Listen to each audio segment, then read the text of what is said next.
हत्यारा किसान 016 फूल हाउस फानहुआ कस्बे में हुआजिया का इतिहास इतना लंबा है कि इसे लंबे समय तक कहा जा सकता है। कस्बे में हुआन की बेटियों की 2 पीढ़ियां भी कस्बे में सबसे अच्छी पीढ़ियों में से एक है। ये कहा जा सकता है कि जब तक यह एक फूल गृहिणी और एक फूल गृहिणी है तब तक यह अच्छा रहेगा। इसमें 1 एकड़ का घर शामिल है जिसमें हुआजिया अब रहती है और 2 एकड़ उपजाऊ खेत हैं।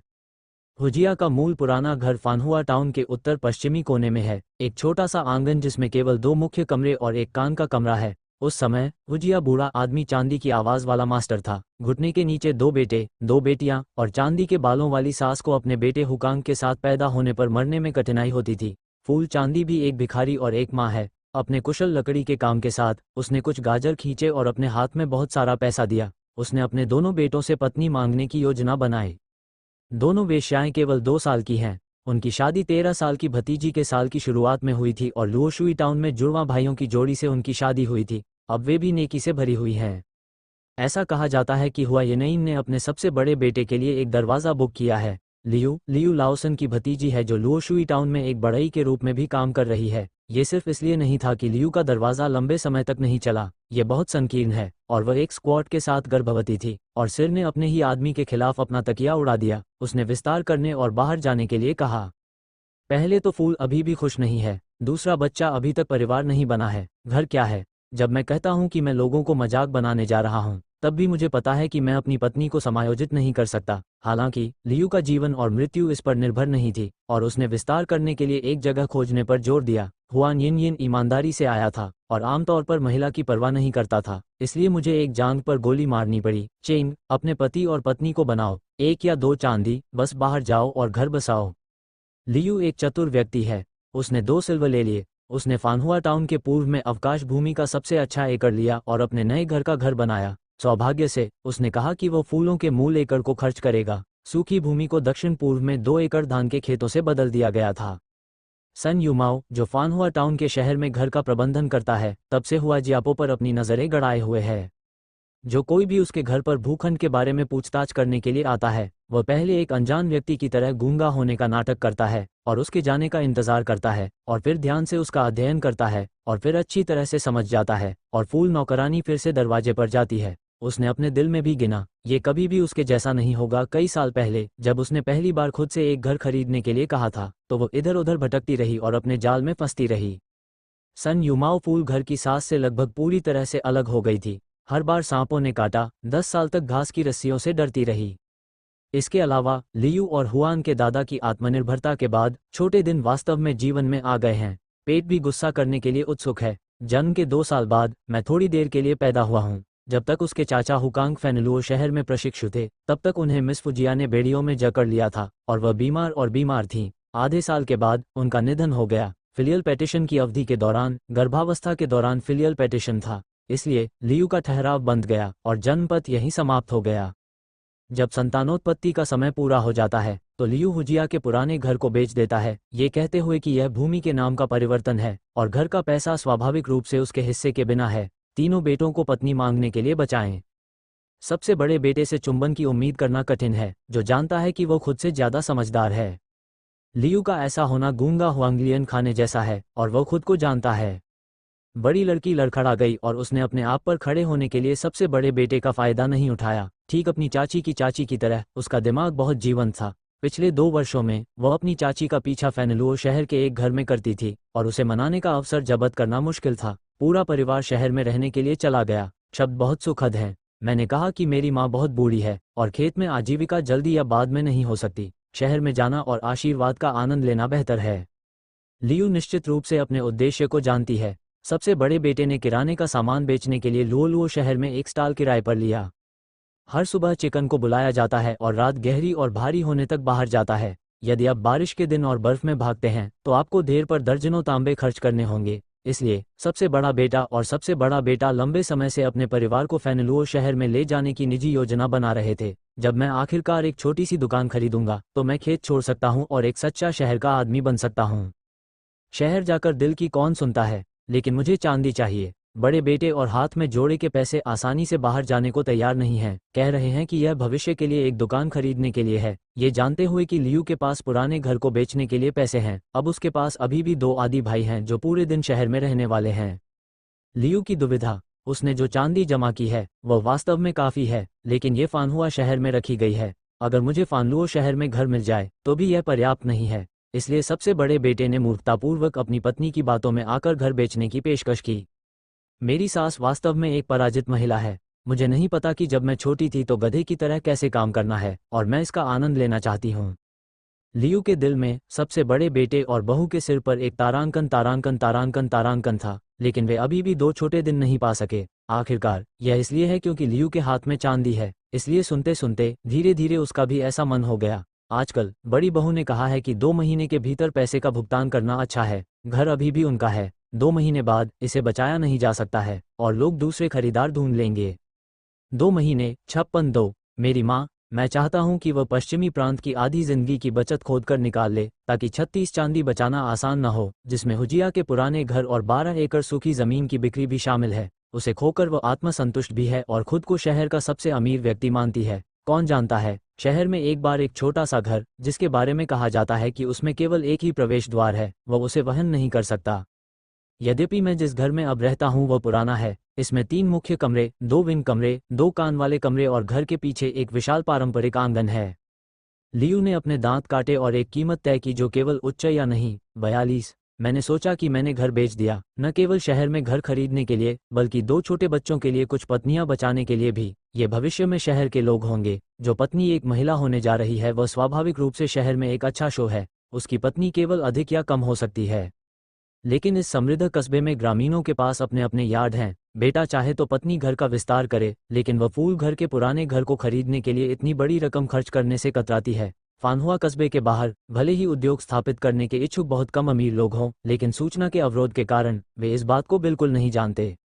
इसलिए जब मजदूर और माँ ने मामले को देखा तो लियू ने इसका मतलब सुना। मजदूर परिवार में कुछ लोग अपना घर खरीदना चाहते थे, इसलिए अपने सामने इस मुश्किल अवसर को समझते हुए आप तर्क दे रहे हैं कि यह घर जमीन पर एकमात्र है। बेशक 42 चांदी थोड़ा और बहुत काटने वाला है। तो फूल परिवार वास्तव में इसे बेचना चाहता है। सू शुईयू ने मजदूर को ये कहते हुए सुना कि यह स्थिति थी खुशमुह और अंत में अपना खुद का घर है, सफल होना चाहिए। मैंने फूल घर की पत्नी की आवाज़ सुनी, 40 दो, एक तांबे से कम नहीं हो सकता। हंसते हुए आहें भरते हुए, 40 दो, मैं 1 साल के लिए अपने परिवार के साथ व्यस्त रहना चाहता हूँ, पैसे बचाना और बचाना चाहता हूँ, लेकिन केवल 5 या 6 चांदी बचाना चाहता हूँ। फूल घर की पत्नी ईमानदार हो सकती है, फिर पुराना घर, लेकिन 40 दो को ढीला नहीं काटती, जैसे पैसे चुराना। भले ही घर का स्थान अच्छा हो, ये लियांगटियन के करीब होने के लिए सुविधाजनक है, और यह इसके लायक नहीं है। एक पल के लिए लाओ हाओ ने सू शुईयू को बताना चाहा कि तुम्हारे लिए घर बेचना उचित होगा। सोचो, अगर ये 22 चांदी बिक गई तो परिवार कहाँ रहेगा? अभी भी रहने के लिए घर की तलाश नहीं है। इसलिए उसने अपने आप ही इस अविश्वसनीय संकेत को मार दिया। काम करना, श्रम की परेशानी, हमें एक यात्रा पर ले जाओ, विशेष रूप से हमें इस घर को देखने और कहने के लिए प्रतीक्षा करें। सू शुइज़ेन को भी लगता है कि यह कीमत महंगी है। आखिरकार लुओनू शहर में सबसे सस्ता केवल 5 या 60 दो है, हालांकि अभी भी 2 एकड़ उपजाऊ जमीन है। अगर घर वास्तव में अच्छा है तो उसे लगता है कि वह इसे खरीदना चाहती है, इसलिए मजदूर को खींचकर इसे लागू करने के लिए फूल घर जाना चाहता है। लिन सिएई ने एक शब्द के साथ सुशुई के आंगन के पानी का पीछा किया और अस्पताल के प्रवेश द्वार पर बोरिंग कर रहे 2 भेड़ियों ने मालिक को बाहर आते देखा और जल्दी से रखा और उत्सुकता से अपने भविष्य की ओर बढ़ गए। क्षेत्र, मजदूर के घर से शहर के पूर्वी छोर पर स्थित फूल घर तक पहुंचने में लगभग 1/4 घंटा लगा। यदि आपने जंगल में ज़ेड हॉट की कुछ बूंदें नहीं पी हैं, तो आप सुशुई के शरीर में बहुत अधिक स्वास्थ्य बनाने में सक्षम होंगे, अन्यथा सुशुई का मूल शरीर हौंफ रहा होगा। लड़की की नाजुक और कोमल अवस्था को देखकर मुझे उम्मीद नहीं थी कि मैं भतीजी और वेश्या से आगे निकल पाऊंगा। भविष्य में यह एक अच्छा जन्म होगा। लाओ हाओ थोड़ी देर तक चला। उसने देखा कि सू शुईयू अभी भी उसकी सांसों का अनुसरण किए बिना हवा में रह रहा था। गति, आराम करने की थोड़ी सी भी इच्छा नहीं, अंगूठे से कहा।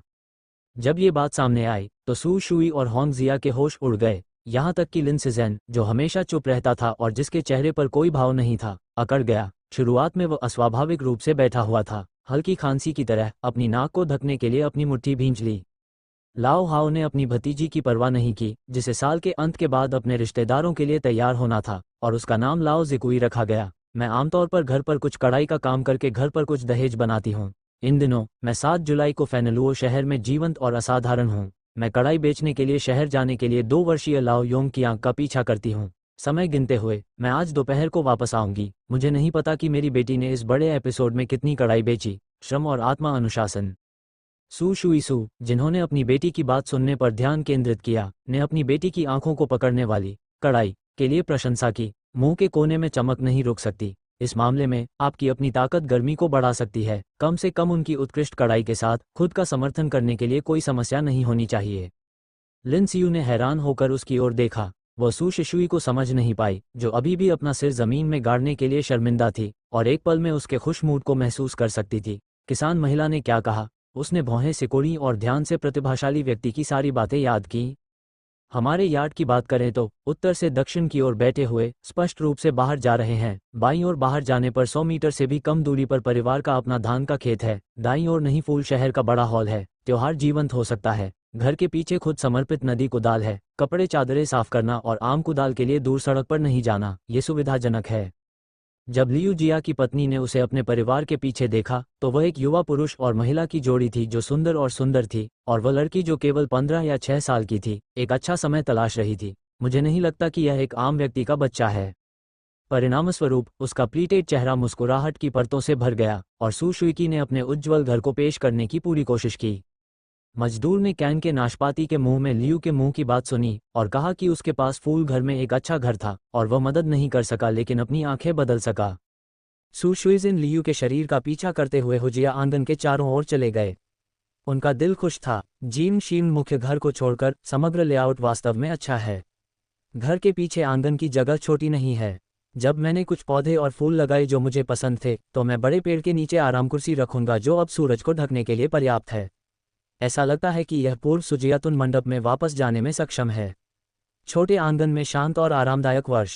इस तरह से सोचते हुए सू शुयान ने लियू को बाधित किया, जो अभी भी लगातार शेखी बघार रहा था, और मुस्कुराया और धीरे से कहा, फूल 42 फर्नीचर सहित। लियू के शब्द देवताओं पर चिल्लाते थे, लेकिन मैंने इसके बारे में कभी नहीं सोचा। मैं बोलना चाहता था, लेकिन मैंने अपनी दादी को दरवाजा खोलते सुना। ये लड़की, इस परिवार के अधिकांश लोग हम ले जाने वाले हैं। आखिरकार शहर का घर इस घर से दोगुना बड़ा है। इसमें बहुत सारे फर्नीचर लगाने की जरूरत है। आप ये भी जानते हैं कि यह फर्नीचर अब इतना शक्तिशाली है कि यह अजीब हो सकता है। हुदा की बहू ने कहा कि वह लिन शिज़ेन की तरफ से कुछ बार चुपके से गई थी, कुछ शब्दों के साथ सोच रही थी, यह आदमी वास्तव में सुंदर है। अगर उसके अपने आदमी के पास उसके 8 अंक हैं, तो वह काफी खुश होगा। सू शुयान ने शब्द सुने और एमी का उपहास किया। यदि इस घर में फर्नीचर बचा है तो 42 होंगे, लेकिन अब मैं हुआ की बहू की बात सुन रहा हूँ और मुझे 4 पता है। 12 खरीद सिर्फ एक खाली घर होना चाहिए। मुझे घर में आवश्यक फर्नीचर जोड़ना है। शेष 12 गारंटी के लिए पर्याप्त नहीं है, और कढ़ाई के काम से पहले कोई दिन नहीं है, लेकिन मैं कैसे रह सकता हूँ? ओह, मेरी पत्नी नहीं बोलेगी, इसलिए लड़की फूल, मैं तुम्हें बाहर नहीं देखूंगा। इस घर में फर्नीचर लड़की के लिए एक हिस्सा छोड़ देगा। हुली जानती है लड़की क्या देखने आए होगी, क्या होना चाहिए। हम अभी तक तैयार नहीं हैं। निश्चिंत रहें, निश्चिंत रहें, हम कभी नहीं हिलेंगे। हमें लड़की के लिए कुछ आवश्यक चीजें छोड़नी होंगी।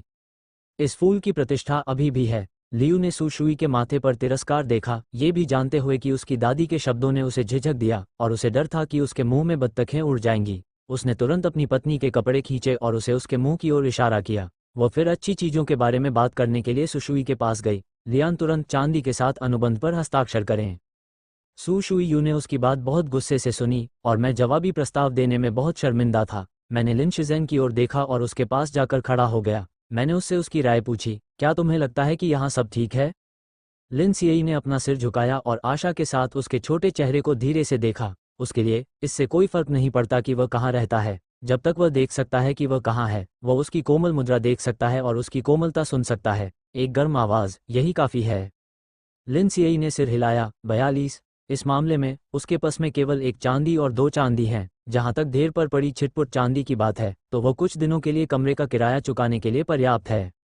लिन शिज़ेन के दिल में एक आत्महीनता का क्षण था और वह कई वर्षों तक गाओ जिन द्वारा काम पर रखा गया एक हत्यारा बन गया। उसके पास खिंचाव का ऐसा क्षण था। हालांकि आजकल यह न केवल फेंग्याओ मंडप से बाहर है, बल्कि यह भी वादा किया है कि वह रोजगार में वापस नहीं आएगी। फिर मैंने जो दीर्घकालिक बचत गुप्त स्थान पर छोड़ी है वो अच्छी नहीं है। हालांकि एक तलवार को तारांकन तारांकन तारांकन तारांकन जानने और एक तारांकन तारांकन तारांकन तारांकन गला देखने के अलावा आप और क्या कर सकते हैं?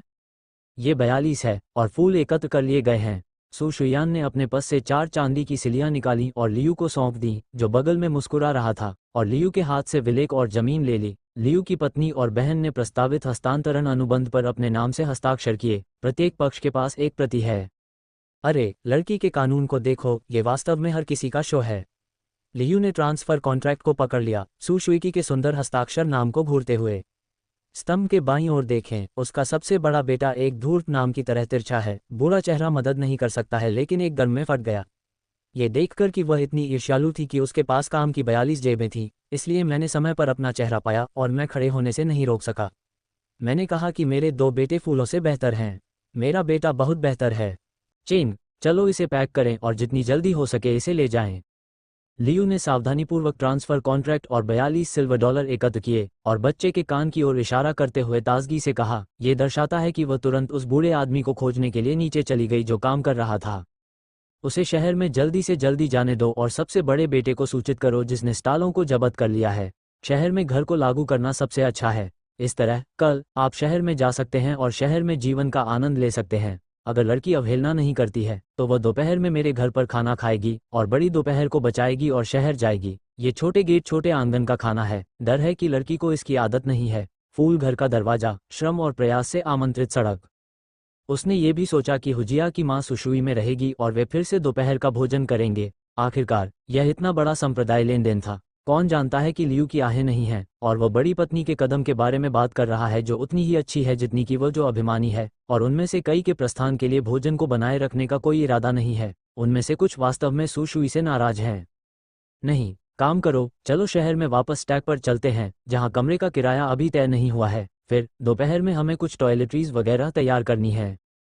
आपकी दयालुता हमारे दिल में है। यह अनाज टूटा हुआ चांदी कुछ तांबे के बराबर नहीं हो सकता है और श्रम स्वीकार किया जाएगा। आज आप और लॉबर की मदद के लिए धन्यवाद, अन्यथा हम एक सिरहीन मक्खी की तरह नहीं हो सकते। मुझे नहीं पता कि इसे कब खोजना है। जैसा कि उसने कहा, उसने धन्यवाद दिया और अपनी आस्तीन की जेब से नंगी टूटी हुई चांदी का एक टुकड़ा निकाला और मुस्कुराया और इसे लाओ हाओ को दे दिया। ये जानबूझकर तुच्छ उपयोग से निपटने के लिए आस्तीन में रखा गया है। अलग अलग आकार के टूटे हुए चांदी के कुल 11 टुकड़े सबसे छोटे 2 ने ड्राइवर को दे दिया। एक ने 7 जुलाई की रात को लोट्स लैंप और लुओ शहर के विशेष स्नैक्स खरीदे। 3 बड़े स्टैक के दिन जमा किए गए थे। टूटे हुए चांदी के शेष 6 टुकड़े नंगे हैं और उनका वजन ज्यादा नहीं है, इसलिए सू शुयू के पास आय की जेब नहीं है, लेकिन आपात स्थिति के मामले में इसे अपनी आस्तीन की जेब में रखता है। नहीं नहीं नहीं, यह वही लड़की है। यह आपकी मदद करने के लिए हो सकता है। मैं इसे स्वीकार नहीं कर सकता। यदि इसे एकत्र किया जाता है तो मैं इस पर ध्यान नहीं दूंगा। मेरे पास बूढ़े आदमी को दिखाने के लिए एक अच्छा चेहरा नहीं है। लाओ के चेहरे ने शर्म से सुशुई की कृतज्ञता को खारिज कर दिया। जब उसने अपना पैर चलाया तो उसे एक टूटा हुआ चांदी का नंगा बच्चा मिला। अगर वह बेहोश हो जाता तो उसे अपने लालच के बारे में चिढ़ाया नहीं जाता। फानहुआ शहर ने कहा कि यह बड़ा नहीं था और यह बहुत छोटा नहीं था। गांव के बाहर बहुत सी महिलाओं और दादी ने उसकी पीठ के तर्कों की ओर इशारा किया और वह इसे बर्दाश्त नहीं कर सकी। आखिरकार लाओजियापो मां की चेहरे की त्वचा अभी भी हुजियापो की तरह मोटी नहीं है, दूसरों के मुंह की परवाह किए बिना, केवल उसकी खुद की चर्बी। इस मामले में जब मैं शहर में वापस जाकर मजदूर के लिए कुछ आवश्यक चीजें लाऊंगा तो धन्यवाद। सू शुई ने उसे आग्रहपूर्वक स्वीकार करने से इनकार कर दिया। शायद वह स्वीकार करने की हिम्मत नहीं करती। यह उसे मजबूर नहीं करता। चांदी की आय के कपड़े आस्तीन टूट जाएंगे, एक मुस्कान के साथ कहा। लड़की बहुत गुस्से में है। लाओ हाओ ने अपना चेहरा लाल कर लिया और वापस पटक दिया। मेरा दिल अभी भी बहुत खुश है। सू शुई की बहुत विचारशील है। नई चीजें खरीदने के लिए शहर जाने के बारे में सोचते हुए लाओ हाओ ने घर में गुम वस्तुओं की गणना की, ये सोचकर कि वह अपने खुद के सिरेमिक व्यंजन कितना भेज सकती है, चाहे वह कितना भी खराब क्यों ना हो। कुछ सूती तौलिए या एक नया बेसिन भी अच्छा है। ये सोचते हुए तीनों आदमी और 2 भेड़िए तेजी से फानहुआ शहर के प्रवेश और निकास द्वार पर गए जो बड़े तालाब के पास था। चलो वापस चलते हैं, यह आज आपको वास्तव में परेशान कर रहा है। सू शुई ने श्रम को खींच लिया और कुछ शब्दों को चुपके से कहा, इसलिए वह उससे आगे नहीं बढ़ी और लिन शिज़ेन और 2 भेड़ियों ने फानहुआ शहर को बाहर निकाल लिया। लुओ शहर जा रहे थे। रास्ते में लिन शी ने उसका फायदा उठाया और उसने हल्के काम का इस्तेमाल किया। कई छलांग लगाने के बाद वह जल्दी से देर में वापस आ गई। आखिरी भोजन के बाद मैंने थोड़ा खाया और आराम करने के लिए अपने कमरे में वापस चला गया। गर्मी की दोपहर में खरीदारी करने का उत्साह नहीं हो सकता। सूर्यास्त और ठंडी शाम को बाहर जाकर घूमना बेहतर है। ये पता चला कि चांदी भी इतनी ही बेहिचक है। सू ने पहले से खाली आस्तीन को निचोड़ा और फिर बड़े बैग और बर्तन ले जाने वाले पुजारियों की क्षमाप्रार्थी आंखों को देखने के लिए पीछे मुड़ा। यह एक आह लगती है। मैंने हम में से प्रत्येक के लिए वॉशकोट के 2 टुकड़े खरीदने के बारे में सोचा। मुझे उम्मीद नहीं थी कि इन चीज़ों में 6 चांदी के नंगे टुकड़े इस्तेमाल किए गए हैं। लिन सियान ने सुना कि उसके मुंह का कोना थोड़ा ऊपर उठा और उसके दिल में एक लंबे समय से खोई हुई गर्मी थी। उसने कहा कि वह अपने लिए एक कोट खरीदेगी। स्मृति की शुरुआत से पुराने कैबिनेट मालिक के अलावा जिन्होंने अपने जीवन की परवाह की है, अकेले ही अपने लिए कपड़े चुने। क्या ये थका हुआ है? मुझे 2 का उल्लेख करने दो। सू शुई हवान ने महसूस किया कि लिन सियू ने बहुत सारी चीजें उठाई थीं और वह खाली हाथ था और बहुत शर्मिंदा महसूस कर रहा था। नहीं, लिन सिजन ने कोई जवाब नहीं दिया। हालांकि वह अपने इनकार के कारण खुद को दोषी ठहराए जाने को बर्दाश्त नहीं कर सकी और उसने एक वाक्य जोड़ा जो उसे थोड़ा समझ में नहीं आया। आस्तीन ऊपर खींचने में मेरी मदद करो। ओह अच्छा। सू शुई उसे खुद को कुछ करने के लिए कहते हुए देखती है। तुरंत उसकी आंखों में दिखाई देने वाली निराशा को दूर कर देती है क्योंकि वह चुपके से अपनी बेकारता को अस्वीकार करता है और जोर देने के कारण असुविधाजनक कवर को उठाने में उसकी मदद करता है। हाथ के पीछे का लबादा इतना बड़ा था कि उसने इसे कोहनी तक ढीला कर दिया ताकि उसे ठंडक महसूस हो और इतना घुटन न हो। जब लिन सियई ने नीचे देखा तो वह अपने शरीर से मीठी खुशबू को सूंघ सकती थी, अपने शरीर को स्थिर कर सकती थी और अपने दिल की अकथनीय इच्छा को दबाने की कोशिश कर सकती थी। जब वह एक अच्छी आस्तीन पहनती थी तो वह पीछे हटने वाली थी और एक बेहद आकर्षक अभिवादन के बाद खुद को सुना, तुम बेटे, क्या तुम अभी भी गुलामों को पहचानते हो? सू शुइकी ने उत्सुकता से उस महिला को देखा जो लिन शिज़ेन का अभिवादन करने के लिए उत्साह और जोश के साथ तैयार हुई थी, जो ठंडा हो रहा था जब तक उसने उसे ये कहते नहीं सुना, दास परिवार का नाम लू युअ है जो नॉर्थ स्ट्रीट का लुजिया है। 7 जुलाई की रात को मैं बेटे को फूल फेंकना चाहता था। मुझे उम्मीद नहीं थी कि बेटा पहले ही निकल जाएगा। दासों के लिए आज दरवाजे पर आना मुश्किल है, लेकिन वे बेटे से मिलने के लिए बहुत भाग्यशाली हैं। मुझे आश्चर्य है कि क्या मैं बेटे को खुबानी के फूल पर जाने के लिए कह सकता हूँ। एक सभा का निर्माण। लू युएर ने अपनी कर्कश आवाज उठाई जो आत्मा को लुभाने के लिए पर्याप्त थी और लिन सिज़ेन को आमंत्रित किया। यह आदमी, लेकिन उसने इसे एक नज़र में देखा। उस समय मैं स्टिल्स पर चला गया। दूर मैंने भीड़ में उस आदमी को देखा जो उदासीन लेकिन सुंदर था। मेरे दिल की गहराई ने उत्तेजना को जगाया जो पहले कभी नहीं हुआ था। बाद में फूल पर्याप्त नहीं थे और वे कई दिनों तक उदास रहे, भले ही वे बहुत सारे अमीर लोगों से घिरे हों। लू यूर स्वेच्छा से केवल एक तरफ से आदमी का शोक नहीं मना सकता था। मैंने सोचा कि लू यूर, जिसने उसे फिर कभी नहीं देखा था, कुछ दिनों के बाद उदास हो गई थी। आज उसने अपना उत्साह वापस पा लिया और बाहर चली गई। जब वह बाहर गई तो उसे उम्मीद नहीं थी कि वह उससे इतनी अच्छी तरह से मिलेगी। क्या यही नियति है? लू याना ने उत्साह से सोचा और कामना की कि वह लिन शिज़ेन की बाहों में भाग जाए और इस आदमी के सामने झुक जाए जिसने खुद को मोहित कर लिया। लिन सियू ठंडी हवा में था और चारों ओर इकट्ठा हो गया। उसने अपने दिल को दबा लिया और पागल औरत के विचार को दूर करने के लिए अपना हाथ हिलाया, जो नहीं जानती थी कि यह कहाँ से आया था। उसने उसे अप्रिय रूप से दूर कर दिया और सू शुयू से कहा, वापस जाओ। उसने नेतृत्व किया, ढेर चला गया। सू शुई ने पलकें झपकाईं और एक बार फिर लू युअ की ओर देखा, जिसे लिन सिज़ेन ने निर्णायक कार्रवाई के साथ सीधे खारिज कर दिया था। उसने उसे शुरू से ही एक ही स्थान पर खड़ा देखा और अभिभूत हो गई। भगवान के पास लौटने के बाद उसने खुद को एक पापी नज़र से देखा। एक क्षमाप्रार्थी मुस्कान के साथ लौटने के बाद ऊद-बिलाव ने अब उसकी परवाह नहीं की और तुरंत लिन सिज़ुन की गति का पीछा करते हुए वापस देर की ओर भागा। वह लिन पुजारी, सू शुइकियान ने लंबे समय तक सोचा और लिन शिज़ेन को बुलाया जो उसे रात के खाने पर वापस भेजकर अपने कमरे में वापस जा रहा था। लिन शि ने वापस आवाज़ सुनी और तलवार ने एक पिक पर नज़र डाली, उसका इंतजार करते हुए। वह, आज की बात, माफ़ करना, मैं पहले ही चकनाचूर हो चुका था, भूल गया। तुम भी मनपसंद महिला से मिलोगे, शादी करोगे और बच्चे पैदा करोगे। मुझे इतना स्वार्थी नहीं होना चाहिए। तुम्हें खींचना, फूलों का शहर बसाना। सू शुयान ने बीच बीच में कहा कि उसे इसका अंदाजा भी नहीं था। उसने ये सुनिश्चित किया कि उसका उस पर अच्छा प्रभाव पड़े, और क्योंकि वे पहाड़ों में लगभग 2 महीने तक एक साथ रहे थे, इसलिए स्वाभाविक रूप से उनके मन में उसे छोड़कर जाने का विचार आया। हालांकि उसे अभी तक ये पता नहीं चल पाया है कि उसके विचारों के पीछे क्या है। हालांकि जब उसने अपने काम के बारे में सोचा और यह स्वीकार नहीं करना चाहती थी कि वह एक अविवाहित जोड़ा है जिसका उसके साथ विवाह अनुबंध है, तो सू शुयू को एहसास हुआ कि उसने पहले से ही अपने दिल में एक निश्चित वजन पर कब्जा कर लिया है। अनजाने में दृष्टि रेखा में अपने पतले और सुंदर शरीर का पीछा करेगी। जब भी कुछ होगा तो वह अनजाने में अपनी अकथनीय आंखों को ठंडा करने के लिए उसकी ओर देखेगा। ये सिर्फ वह नहीं जानती कि उसका क्या मतलब था। मुझे नहीं पता कि उसने अपने अनुरोध का क्या उद्देश्य बताया। उसे चिंता थी कि वह बस खुद को चुकाने से बच रहा था। उसे डर था कि वह बहुत मुश्किल से बच पाएगा, इसलिए वह अपने अनुरोध से सहमत होने से इनकार नहीं कर सकता था। अगर ऐसा है तो मेरा फैसला वाकई बहुत स्वार्थी है। सू शुई ने अपने कंधे उचका दिए और अविश्वास में अपना चेहरा नीचे कर लिया। मैंने उसके हाव भाव को देखने की हिम्मत नहीं की। मुझे डर था कि वह राहत की सांस लेगा और फिर अपनी खुश महिला का पीछा करने के लिए खुद को लहराया। उसने लिन सिज़ेन के विभिन्न निर्णयों के बारे में सनकी तरीके से अनुमान लगाया, यानी उसने उसके चेहरे की ओर देखने की हिम्मत नहीं की। क्या तुम यही चाहते हो? उसके कान से अनोखी ठंडी आवाज आई, लेकिन यह सामान्य से थोड़ी अधिक बर्फीली थी। सू शुयान ने उसकी बातें सुनी। क्या यह क्या है जो मैं चाहती हूँ? वह सिर्फ उसे चाहता है? हाँ। सू शुई ने लाल होठों को जोर से पटका जो लगभग चीख पड़े, और उसकी आंखों के नीचे अविश्वसनीय रूप से आश्चर्यचकित था। वह वास्तव में उसे चाहती थी। ये सिर्फ अतीत का शिष्टाचार नहीं है, बल्कि लेकिन दोस्त से परे एक इच्छा है।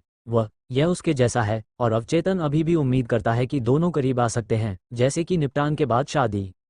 सू शुई इतना शर्मीला था कि उसके गाल गर्म थे, और उसके होठों पर रखे हाथ मेज पर उसके गालों को ढकने के लिए बदल गए थे। क्या हुआ? कहाँ असहजता है? जब लिंसी ने उसे देखा तो उसने कुछ नहीं कहा और उसे देखने के लिए झुक गई। फिर उसने उसके गालों को देखा। उसे लगा कि उसे हीट स्ट्रोक का दिन हो गया है। उसने भौहें सिकोड़ी और अपने माथे को छुआ। सौभाग्य से माथा गर्म नहीं, लेकिन उसके द्वारा ढके हुए गाल थोड़े गर्म लग रहे थे। मेरी आंखों में थोड़ी चिंता थी और मैंने अपने शरीर को फुसफुसाया। नहीं, ये ठीक है। सू शुई ने अपना अभी भी गर्म चेहरा चाटा और कुछ शर्म के साथ जवाब दिया। लिन सियान ने शब्द सुने, उसकी भौहें नहीं दिखीं। इसके बारे में सोचा, अपना बायां हाथ बढ़ाया और उसके हाथों को अपने गालों पर खींच लिया, उन्हें अपनी उदार हथेली में कसकर पकड़ लिया और धीरे से उसकी ठुड्डी को दाहिने हाथ से उठाकर उसे शर्मिंदा आंखों से देखा। मुझे बताओ, क्या हुआ? मैं कुछ नहीं। सू शुई ने अपना चेहरा पटक दिया और उसकी ठंडी और गहरी आंखों में सीधे नहीं देख सकी। मुझसे संबंधित? लिन सिज़ेन ने जोर नहीं दिया, लेकिन उसके हाथ की हथेली में रखे छोटे और कोमल हाथ अभी भी आराम करने से इनकार कर रहे थे। वह जानता है कि यह वही नहीं है, लेकिन बस इसे जाने नहीं देना चाहता। भले ही वह अपने मन की बात जानती हो, वह टालमटोल करेगी और खुद को स्वीकार नहीं करेगी। ये बेहतर है कि वह इसे आजमाने से डरती है। सू शुई शुन को समझ नहीं आ रहा था कि वह क्या जवाब दे, और वह अपनी किसी महिला को ये कहने नहीं दे सकती थी कि वह उसे पसंद करती है और उसके साथ रहना चाहती है। वह नहीं चाहती थी कि वह उसे छोड़कर किसी दूसरी महिला से शादी कर ले। आपने पहले जो कहा था। लिंसी ने एक पल के लिए सोचा, अनिश्चित रूप से विचार किया। मेरी पसंदीदा महिला के बारे में। सू शुयान ने शब्द सुने और अपना सिर झटका, लेकिन वह नहीं चाहता था कि उसका माथा लिन शिज़ेन की सख्त थोड़ी से टकराए। अरे! वह लगभग रो पड़ी। लिंसी दंग रह गई, फिर कुछ थोड़ा सूजे हुए माथे के साथ उसकी मदद करने के लिए पहुंची। मदद नहीं कर सकी, लेकिन ऐसी औरत, अगर भविष्य में अपने आप को इसे नीचे रख दिया। तुम बस। सू शुई सू ने उसके चेहरे पर तमाचा मारते हुए कहा, क्या वाकई कोई पसंदीदा महिला है? क्या वह पहले लुलू बच्चा था? सू शुई ने अपने होंठ चाटे और अपने दिल को दबाया। हाँ, पुरुषों को लू ये जैसी जीवंत, हंसमुख और आकर्षक महिलाएं पसंद होती हैं। शेन यी गे की तरह। क्या उसे भी वही जीवंत और हंसमुख पानी पसंद नहीं है, न कि चुप रहने वाला स्वभाव? पहले मुझे बताओ, तुमने पहले क्या सोचा था? लिन सिवेई ने एक स्टूल खींचा और उसके बगल में बैठ गया। आज ये सवाल पूछने की योजना बना रहा था। भले ही वह बाहर था, उसने इसे पहचान लिया। कहीं ऐसा न हो कि वह भविष्य में उसके लिए कोई फिजूल खर्ची करे। सू शुई ने एक बार सुना कि वह पहले अपनी खुद की चीजों को शर्मसार कर चुका था, और अचानक उसे पता नहीं चला कि उसके हाथ और पैर कहाँ रखने हैं। चेहरा भी लाल बादलों से भरा हुआ है। वॉट अमाजिन! लिन सिएई ने पहले अपने दिल में जितनी बार नाम पुकारा, धीमे स्वर में पूछा, क्या मैं तुम्हें इस तरह पुकार सकता हूँ? सू शुई का दिल चौंक गया और उसने अचानक सिर हिला दिया। उसका नाम उसके मुंह से निकला, और यह जादुई निकला जिससे उसका दिल कांप उठा। मैंने कोई उपहार नहीं भेजा है, गहने तो दूर की बात है। लिन सियू ने उसके चेहरे को गौर से देखा और लगभग शाब्दिक रूप से कहा, इतिहास में सबसे लंबी व्याख्या। उसके लिए वह अपना धैर्य खुद ही रखने को तैयार है, जब तक वह सुनने को तैयार है। तुम? सू शुई सू ने उसकी दूर तक फैली निगाहों का जवाब देने की हिम्मत नहीं की। इन ठंडी आंखों की जोड़ी में ऐसा लगता है कि और भी भावनाएं हैं जिन्हें वह अभी भी स्पष्ट रूप से नहीं देख पा रहा है। बस, उसका इनसे क्या मतलब है? क्या यह वही है जो तुम सोचती हो? वह वास्तव में खुद को पसंद करता है? आपने अभी कहा, पसंदीदा महिला है। उसे अपने अनुमान पर विश्वास नहीं हुआ और वह उसे ये कहते हुए सुनना चाहती थी। हाँ, तुम। लिन सियू के ये दो शब्द बोलने के बाद उनमें से कुछ ने अजीब तरह से अपना सिर घुमाया, उसकी आंखों का उपहास देखने से डरते हुए कि वह अचानक ठंडी हो गई, और उससे भी ज्यादा डरते हुए उसे अपने ही शब्दों को अस्वीकार करते हुए सुनने से। हाँ, मैं इतनी शांत और सुंदर महिला के लायक कैसे हो सकता हूँ? ये सोचते हुए लिन सिकी उठी और अपने कमरे से बाहर निकलने के लिए उत्सुक होकर छोटे छोटे कदम उठाए। क्या वह उसे गाली नहीं दे रही है? बस, यह क्या है? लिन सिवेई ने उस छोटे हाथ की ओर देखा जो उसके कपड़े पकड़े हुए था और छोड़ने से इनकार कर रहा था, और उसने ऊपर देखा तो सू शुई का नाजुक चेहरा शर्मा रहा था और उसकी आंखें शर्मीली थीं। मैं भी। सू शुयान ने हिम्मत जुटाई और आखिरकार वो शब्द कह दिए जो लंबे समय से उसके दिमाग में घूम रहे थे। लिन सियान ने शब्द सुने, उसके शरीर का आकार चौंक गया। उसने वही कहा जो उसका मतलब था। वह स्थिर खड़ा रहा और अपने शरीर को आसानी से हिलाने की हिम्मत नहीं कर पाया। मुझे डर था कि उसकी फुसफुसाहट जो मैंने अभी सुनी थी वह केवल उसका श्रवण मतिभ्रम था। तुम्हें यकीन नहीं होता? सू शुई ने देखा कि उसे बहुत देर से कोई आवाज़ नहीं आ रही है और उसका दिल बेचैन है, और उसने अपनी हरकतें बढ़ा दी हैं और अपना हाथ खींच लिया है। मैंने जो कहा वो सच है। मुझे विश्वास है। लंबे समय तक लिन सिज़ेन ने अपनी आवाज़ पाई और कम आवाज़ में कुछ अगोचर कंपन मिश्रित थी। अगली सुबह सू शुयू चेकआउट करने के लिए नीचे लॉबी में आए। बेटी, क्या ये ठीक रहेगा? छोटे भाई ने, जिसने अभी अभी मेज और कुर्सियां साफ की थीं, सू शुई को सीढ़ियों से नीचे उतरते हुए देखा और मुस्कुराते हुए पूछा। हाँ, छोटे भाई के साथ परेशानी। सू शुई के मुंह पर हल्की मुस्कान लटकी हुई है और उसकी भौहें नाजुक और आकर्षक मुस्कान से भरी हुई हैं। हाँ, जब से उसने कल रात लिन सिज़ेन के साथ रिश्ते को समझा, वह खुशी को रोक नहीं पाई, जो पहले कभी नहीं थी। कहाँ? जियाओ इर्गे ने अपना सिर चाटा और शर्मिंदगी से उस कमरे का नंबर लिया जिसे सू शुयू ने उसे चेकआउट करने के लिए काउंटर पर वापस दिया था। मैं सोच रहा था कि क्या मैं उस लड़की से यह पूछने की हिम्मत जुटा पाऊंगा कि क्या वह अपनी बहू बनना चाहेगी। अच्छा। लिन सियू दोनों भेड़ियों को लॉबी में ले गया। सू शुयू के पास आया, सामान अपने हाथ में लिया और उसकी आंखों में स्पष्ट कोमलता थी। क्योंकि वह जानता था कि सू ने कल रात उसे अपने दिल में बसा लिया था, इसलिए वह अपने दिल की गहराई से खुशी को रोक नहीं सका और वह लगभग एक रात सो नहीं पाया। जब तक पूरब सफ़ेद नहीं हो गया, वह उठकर सू शुई के लिए एक नोट छोड़ गया और उसने अभ्यास के लिए शहर से 2 भेड़ियों को बाहर ले गया। अछूते पहाड़ी इलाके में उसने अंतहीन खुशी को एक चैनल में बदल दिया, एक सीटी के साथ, अरे सीधे आसमान में। फिर मैं तरोताजा हो गया और उन 2 भेड़ियों के साथ वापस आ गया जिन्हें उसकी खोज में थका दिया गया था, उसकी भावी पत्नी जो उसके जीवन में एकमात्र थी। हाँ, सू शुई ने एक कोमल मुस्कान के साथ उसकी ओर जवाब दिया। चलो चलें। लिन सियू ने कल खरीदा गया सामान का ढेर उठाया और उसे 2 भेड़ियों की पीठ पर बांध दिया। 2 भेड़िए जमीन पर बैठ गए और लिन शिज़ेन ने बांध दिया और उदासी की अभिव्यक्ति मानो कह रही थी, चलो हम दोनों इतने थक गए हैं और हमें इतना भारी काम दे दो। अरे मास्टर, क्या आप नहीं कर सकते? लड़की, ये तुम्हारा बदला है। जियाओ एरजी ने दूर से सू शुयू और लिन सियू के बीच कोमल बातचीत देखी। उसके दिल में उत्साह पूरी तरह से ठंडा था। ये पता चला कि उसके चारों ओर यह ठंडा आदमी वास्तव में उसका भावी पति है। छोटे भाई ने निराशा में अपना सिर नीचे कर लिया और चेकआउट के बाद अतिरिक्त जमा राशि खोजने के लिए सुशुई की मेज पर आ गया। धन्यवाद। तो फिर हम चले गए। अलविदा भाई। सुशुई ने मुस्कुराते हुए 36 तांबे के सिक्के ले लिए। इसके बारे में सोचने के बाद उसने जंगली फलों की बची हुई आधी टोकरी छोटे भाई को दे दी। छोटे भाई, ये तुम्हारे लिए है। इन दिनों जियाचुन जियाशु की देखभाल करने में मेरी मदद करने के लिए धन्यवाद। ये होना चाहिए। जियो एर्ग ने मुस्कुराते हुए अपने हाथों को बार बार हिलाया। उसे भी ये 2 बड़े कुत्ते बहुत पसंद हैं जो बर्फ जीतते हैं। मैंने कभी किसी बड़े कुत्ते को इतना अच्छा और समझदार प्रशिक्षित होते नहीं देखा, लेकिन मालिक को सामान जैसी चीज़ों को उठाने में भी मदद करता है। ये धन्यवाद है लड़की। जियाओ एर्गे ने अपने हाथों को रगड़ा और सू शुयू द्वारा दी गई फलों की टोकरी ले ली। वह काउंटर पर वापस जाने वाला था, लेकिन उसे लिन सिज़ेन ने पकड़ लिया। अरे! जियाओ एर की आंखें चौड़ी हो गईं। उसने लिन सियू को देखने की हिम्मत नहीं की और उसे आगे की ओर झुकने दिया। उसने टोकरी से सभी जंगली फलों को अपने सामने डाला और फिर रतन को बुना। प्यारे फलों की टोकरी भेड़िए की पीठ में से एक से बंधी हुई थी। सू शुयू ने लिन सिज़ेन की हरकतों को तब तक देखा जब तक उसने फलों की टोकरी को जियाचुन की पीठ पर नहीं बांध दिया और मुस्कुराकर जियाओ एर्गे से माफ़ी मांगी। इसके बाद लिन शे ने गंभीरता से ढेर को बाहर निकाला। सू शुई ने ऊपर देखा और लिन शिज़ेन को देखा, जो एक बार फिर ठंड से उबर रहा था, पलकें झपका रहा था। क्या सब ठीक नहीं था? यहाँ क्या हो रहा है? लिन सियू जानती थी कि वह खुद को चुरा रही थी और उसका दिल भी नाराज था। उसे जियाओ एर की मुस्कान पर अपनी मुस्कान से असंतुष्ट नहीं होना चाहिए था। उसे जंगली फलों के साथ अपनी फलों की टोकरी नहीं भेजनी चाहिए थी, उस छोटे से 2 को नहीं। क्या तुम नाराज हो? सू शुई ने उसकी आस्तीन पकड़ी और पूछा कि उसके दिल में क्या संदेह था। वह स्पष्ट रूप से न पूछने से डरती थी। इस तरह का प्यार जो अभी अभी जड़ जमाना शुरू हुआ था और अपनी भावनाओं को अपने दिल की गहराई में छिपाने और स्पष्ट न होने की आदत से दब गया था। लिन सिज़ेन उसके कदमों पर चलता रहा और उसे अपनी बाहों में लेने के लिए पीछे मुड़ा। वह फानलू शहर की हलचल भरी सड़कों से दूर उड़ गया। शहर के बाहर सीधे जाओ जब तक कि तुम मासूम हरे मैदान पर न रुक जाओ। लिन, आंटी। सू शुई अपना पूरा नाम पुकारना चाहता है और फिर सोचता है कि चूंकि 2 लोगों को निजी तौर पर नियुक्त किया गया है, इसलिए ये बहुत दूरदर्शी लगता है और उन्होंने ऐसा नाम चुना है जिसे वे स्वीकार कर सकते हैं। जब उसने बस ऊपर देखा और उस समस्या को जारी रखना चाहता था जिसका कोई परिणाम नहीं था, तो वह उसकी अथाह आंखों में धंस गया। गहरे अवसाद की एक अस्पष्ट गहरी भावना लग रही थी। सू शुई ने एक तरफ की खामोशी तोड़ी, लेकिन पाया कि उसे नहीं पता था कि कहाँ से शुरू करना है। बस सोच रही थी, लेकिन लिन शिजुन की तर्जनी खड़ी है, उसके होठों को धंक रही है कि वह अपना मुंह खोलना चाहती है।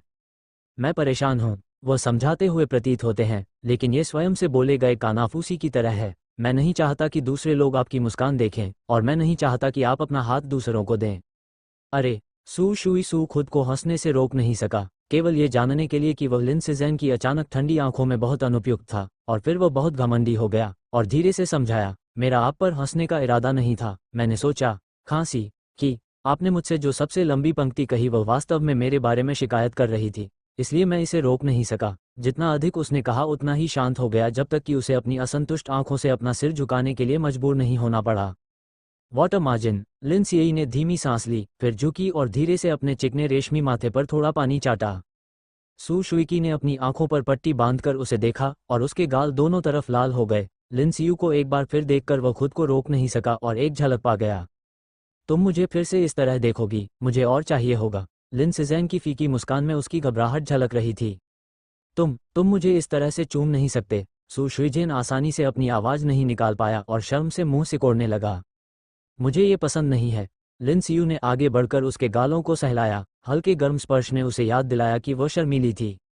बिल्कुल नहीं, लेकिन सू उसे घूर रहा था, लेकिन वह अभी भी लंबे समय तक एक उपयुक्त कारण नहीं ढूंढ सका। क्या ऐसा नहीं होना चाहिए? उसने सोचा कि पुरुषों और महिलाओं के बीच का रिश्ता गहरा होता है और इन ओवर द काउंटर चालों का आनंद लेने के लिए शादी के बाद ही होना चाहिए। क्या उसका विचार बहुत पुराना है? कोई आश्चर्य नहीं, उस समय ऊद बिलाव अक्सर अपनी नाक की ओर इशारा करते हुए कहता था कि वह पुराना और जिद्दी है। महिला, मुझे अचंभे में मत रहने दो। लिन सिवेई ने उसका चेहरा खींचा और धीरे से उसकी नाजुक नाक को हिलाया और चेतावनी दी। तुरंत उसने उसकी कमर पकड़ ली और उसे गले लगा लिया। भगवान के पास लौटने के बाद उसकी धीमी आवाज में एक किस्मत पैर की उंगलियों ने मातम से दूर इशारा किया और सीधे फानहुआ शहर में चली गई। उसके पीछे दो वुल्वरिन जो आसानी से नहीं आ सकते थे, लंबी जीभ उगलते और हौंफते हुए असहाय रूप से मालिक की ओर देखते रहे, जिसे आदमी ने अभी अभी छोड़ा था। उसे देखने के बाद वह देहात में अपने अंग फैलाता रहा। फानहुआ शहर में प्रवेश करते समय आप एक अजीब घटना देख सकते हैं। कई ग्रामीण फानहुआ शहर के पूर्व की ओर भाग रहे हैं और वे अभी भी थिएटर में जा रहे हैं, शो देख रहे हैं। सू शुयू और लिन शेई गांव की सड़क पर खड़े होकर एक दूसरे को बेवजह देखते रहे। वे एक निजी सवाल की तलाश में थे, लेकिन उन्होंने एक अभिवादन सुना। ओह, लड़की बिल्कुल सही आए। काम कर रहा हूँ। क्या हुआ? सू ने मजदूर की ओर देखा जो हौंफ रहा था और उसकी आंखों में आंखें दौड़ गईं और वह पूछे बिना नहीं रह सका। ओह, ये चल रहा है। लाफ ने अपनी छाती थपथपाई और आखिरकार वापस भागा, जल्दी से सू शुई को पार किया और पूर्व की ओर चला गया। पूरी तरह से जाओ, चलो इसके बारे में बात करते हैं। तुम्हारा क्या? काम को सुनने और पूरे रास्ते कसम खाने के बाद सू शुइज़ेन को एहसास हुआ कि निश्चित रूप से ये वास्तव में खुद से संबंधित है। सू शुइयान ने अपना सिर हिलाया और आह भरी लिन शेई के गर्म और उदार हाथ को अपनी पीठ पर छूते हुए और उसकी आरामदायक आंखों में लौट आया। ये पता चला कि हुआजियापो और उसके खुद ने फैंगटियन में दो वस्तुओं के हस्तांतरण के लिए एक अनुबंध पर हस्ताक्षर किए। अपने स्वयं के 42 चांदी एकत्र करने के बाद वे हुआजिया मास्टर हुआ एन और उनके सबसे बड़े बेटे को सूचित करने के लिए वापस आ गए और पूर्व मूल्य का मूल्य निर्धारित करने के लिए शहर जाना चाहते थे। 56-2 का घर। मैं नहीं चाहता कि घर के मालिक ने घर को स्थानांतरित कर दिया हो। इस बार फूल घर बड़ा हो रहा है। यहाँ अनुबंध पर हस्ताक्षर किए गए और पैसे एकत्र किए गए। मैंने कहा कि मैं आज बाहर जाने वाला हूँ। हालांकि कार में कोई स्थापित घर नहीं है। मैंने अस्थायी रूप से शहर में एक सकल के लिए कहा और पाया कि सबसे सस्ता घर 75 की कीमत का है और बिना किसी फर्नीचर के। इस तरह हुआ जिया की मां मौके पर ही बेहोश हो गई और बच्चों को हुआ एन ने कुछ शब्दों के लिए दोषी ठहराया। वे भी बेतहाशा रोए और चिल्लाए, नहीं रहेंगे जब तक कि घर नहीं बिक जाता। पहली सुनवाई में जीवन को खतरे में डालने वाली स्थिति हो सकती है। फानहुआ टाउन के गांव के प्रमुख वांग गैंगफा को निकटतम तियानजिया महिला द्वारा समग्र स्थिति की मेजबानी करने के लिए कहा गया था। इस बार फूलों का लगभग पूरा शहर चिंतित था और नाटक देखने के लिए इधर उधर चला गया। अरे, लड़की को राहत मिली है। भले ही फूल घर पश्चाताप करना चाहता हो, गांव का मुखिया निश्चित रूप से आपको उचित मूल्य देगा। अगर ऐसी सस्ती चीज है तो यह उसके लिए अच्छा होगा। यदि आप पीछे देखते हैं तो आप लाभ नहीं कमा पाएंगे। पश्चाताप करें। अरे, यह इतना आसान नहीं है। कोई बात नहीं, आपको वापस भुगतान करना होगा। एक तरफ लाओ हाओ अभी भी हुजिया के गैर जिम्मेदार व्यवहार के बारे में बात कर रहा है और सू शुईकी को सांत्वना दे रहा है। सू शुई सू ने आह भरी, अगर फूल परिवार वास्तव में पश्चाताप करना चाहता है और अचल संपत्ति का काम वापस लेना चाहता है तो वह उनसे शर्मिंदा नहीं होगी। आखिरकार यहाँ उनकी जड़ है। अगर वे स्थानांतरित होना चाहते हैं तो उन्हें अपने स्वयं के अर्थ को देखना होगा, उन्हें मजबूर करना। इसमें कोई संदेह नहीं है कि वे लुटेरे हैं। हालांकि अगर मुझे यहाँ जाना है तो मुझे एक नया घर खोजना होगा।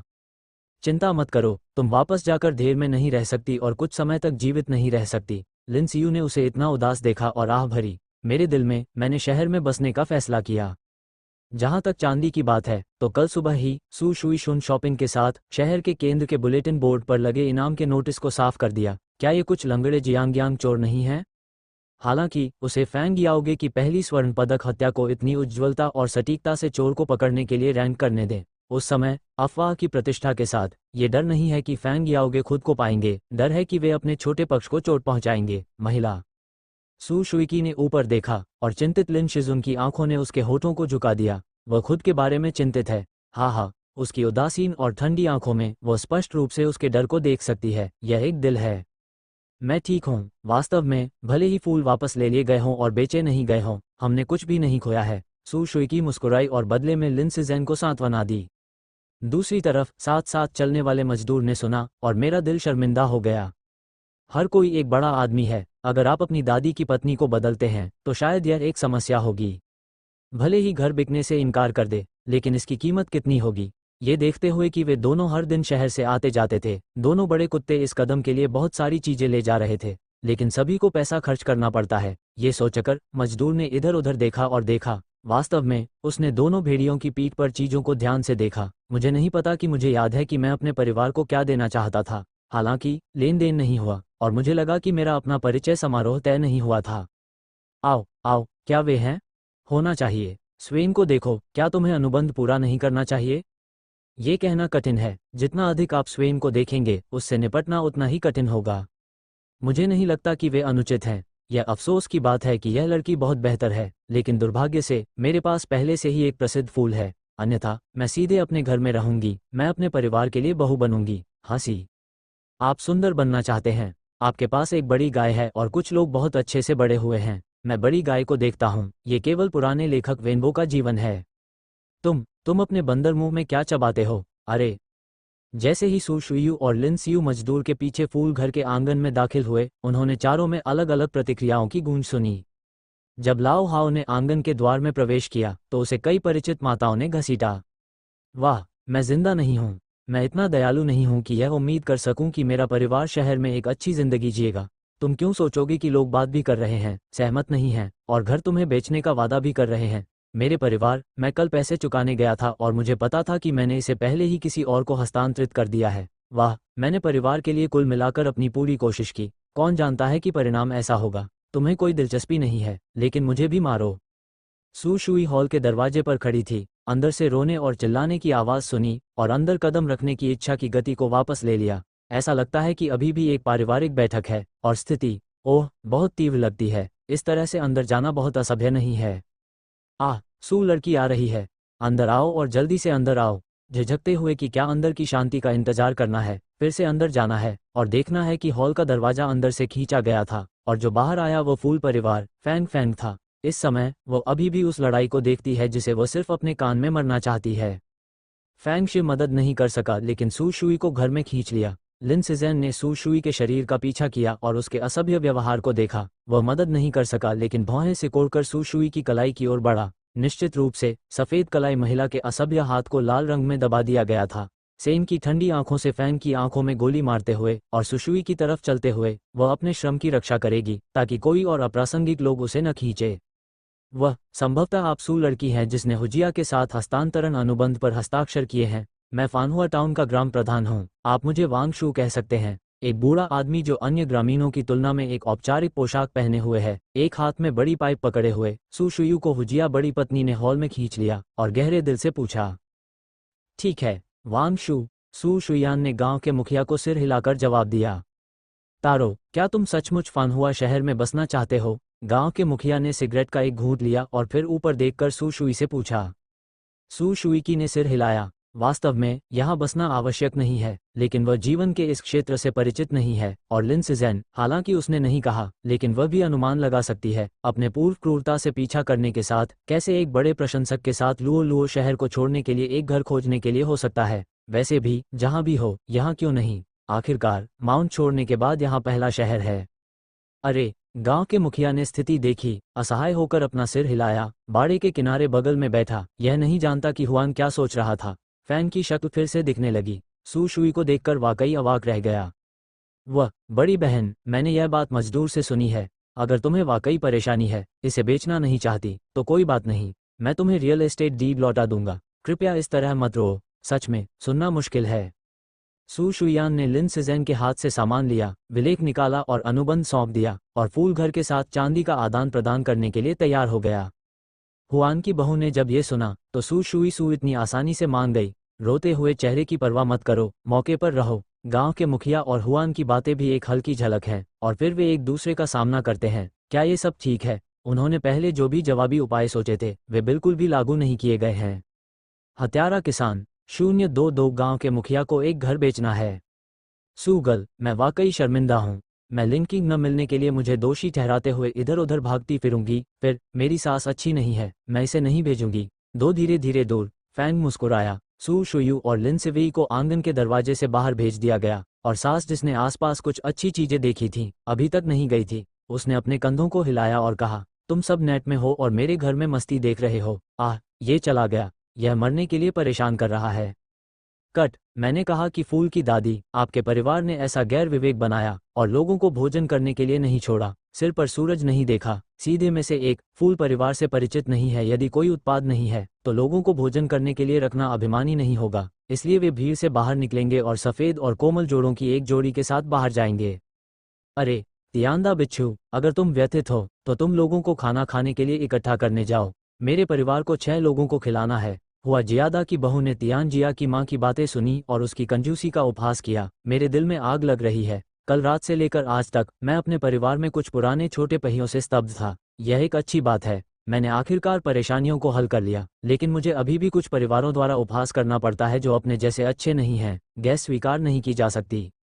अरे, मैं कहूँगा, तियान हाओ, तुम और वह सही हैं, तुम ठीक से नहीं खा सकते।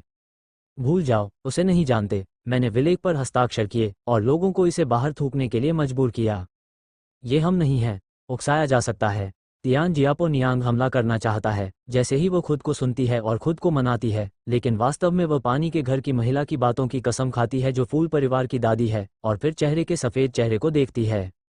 ये भी चिकना था, ताकि उसने अपने कपड़े खींचे और अपनी ठुड्डी को फैन के प्रदर्शन के लिए उठा लिया, और वह और पानी के घर की माँ ने फूल घर के बगीचे को पार कर लिया। मैंने केवल मेरे पीछे कुश्ती झाड़ू की आवाज़ सुनी, और दांतों के झुंड का अभिशाप। तियान जियापो और उसकी भाभी एक दूसरे को देखकर मुस्कुराईं। मुझे फूल घर शुरू करना है।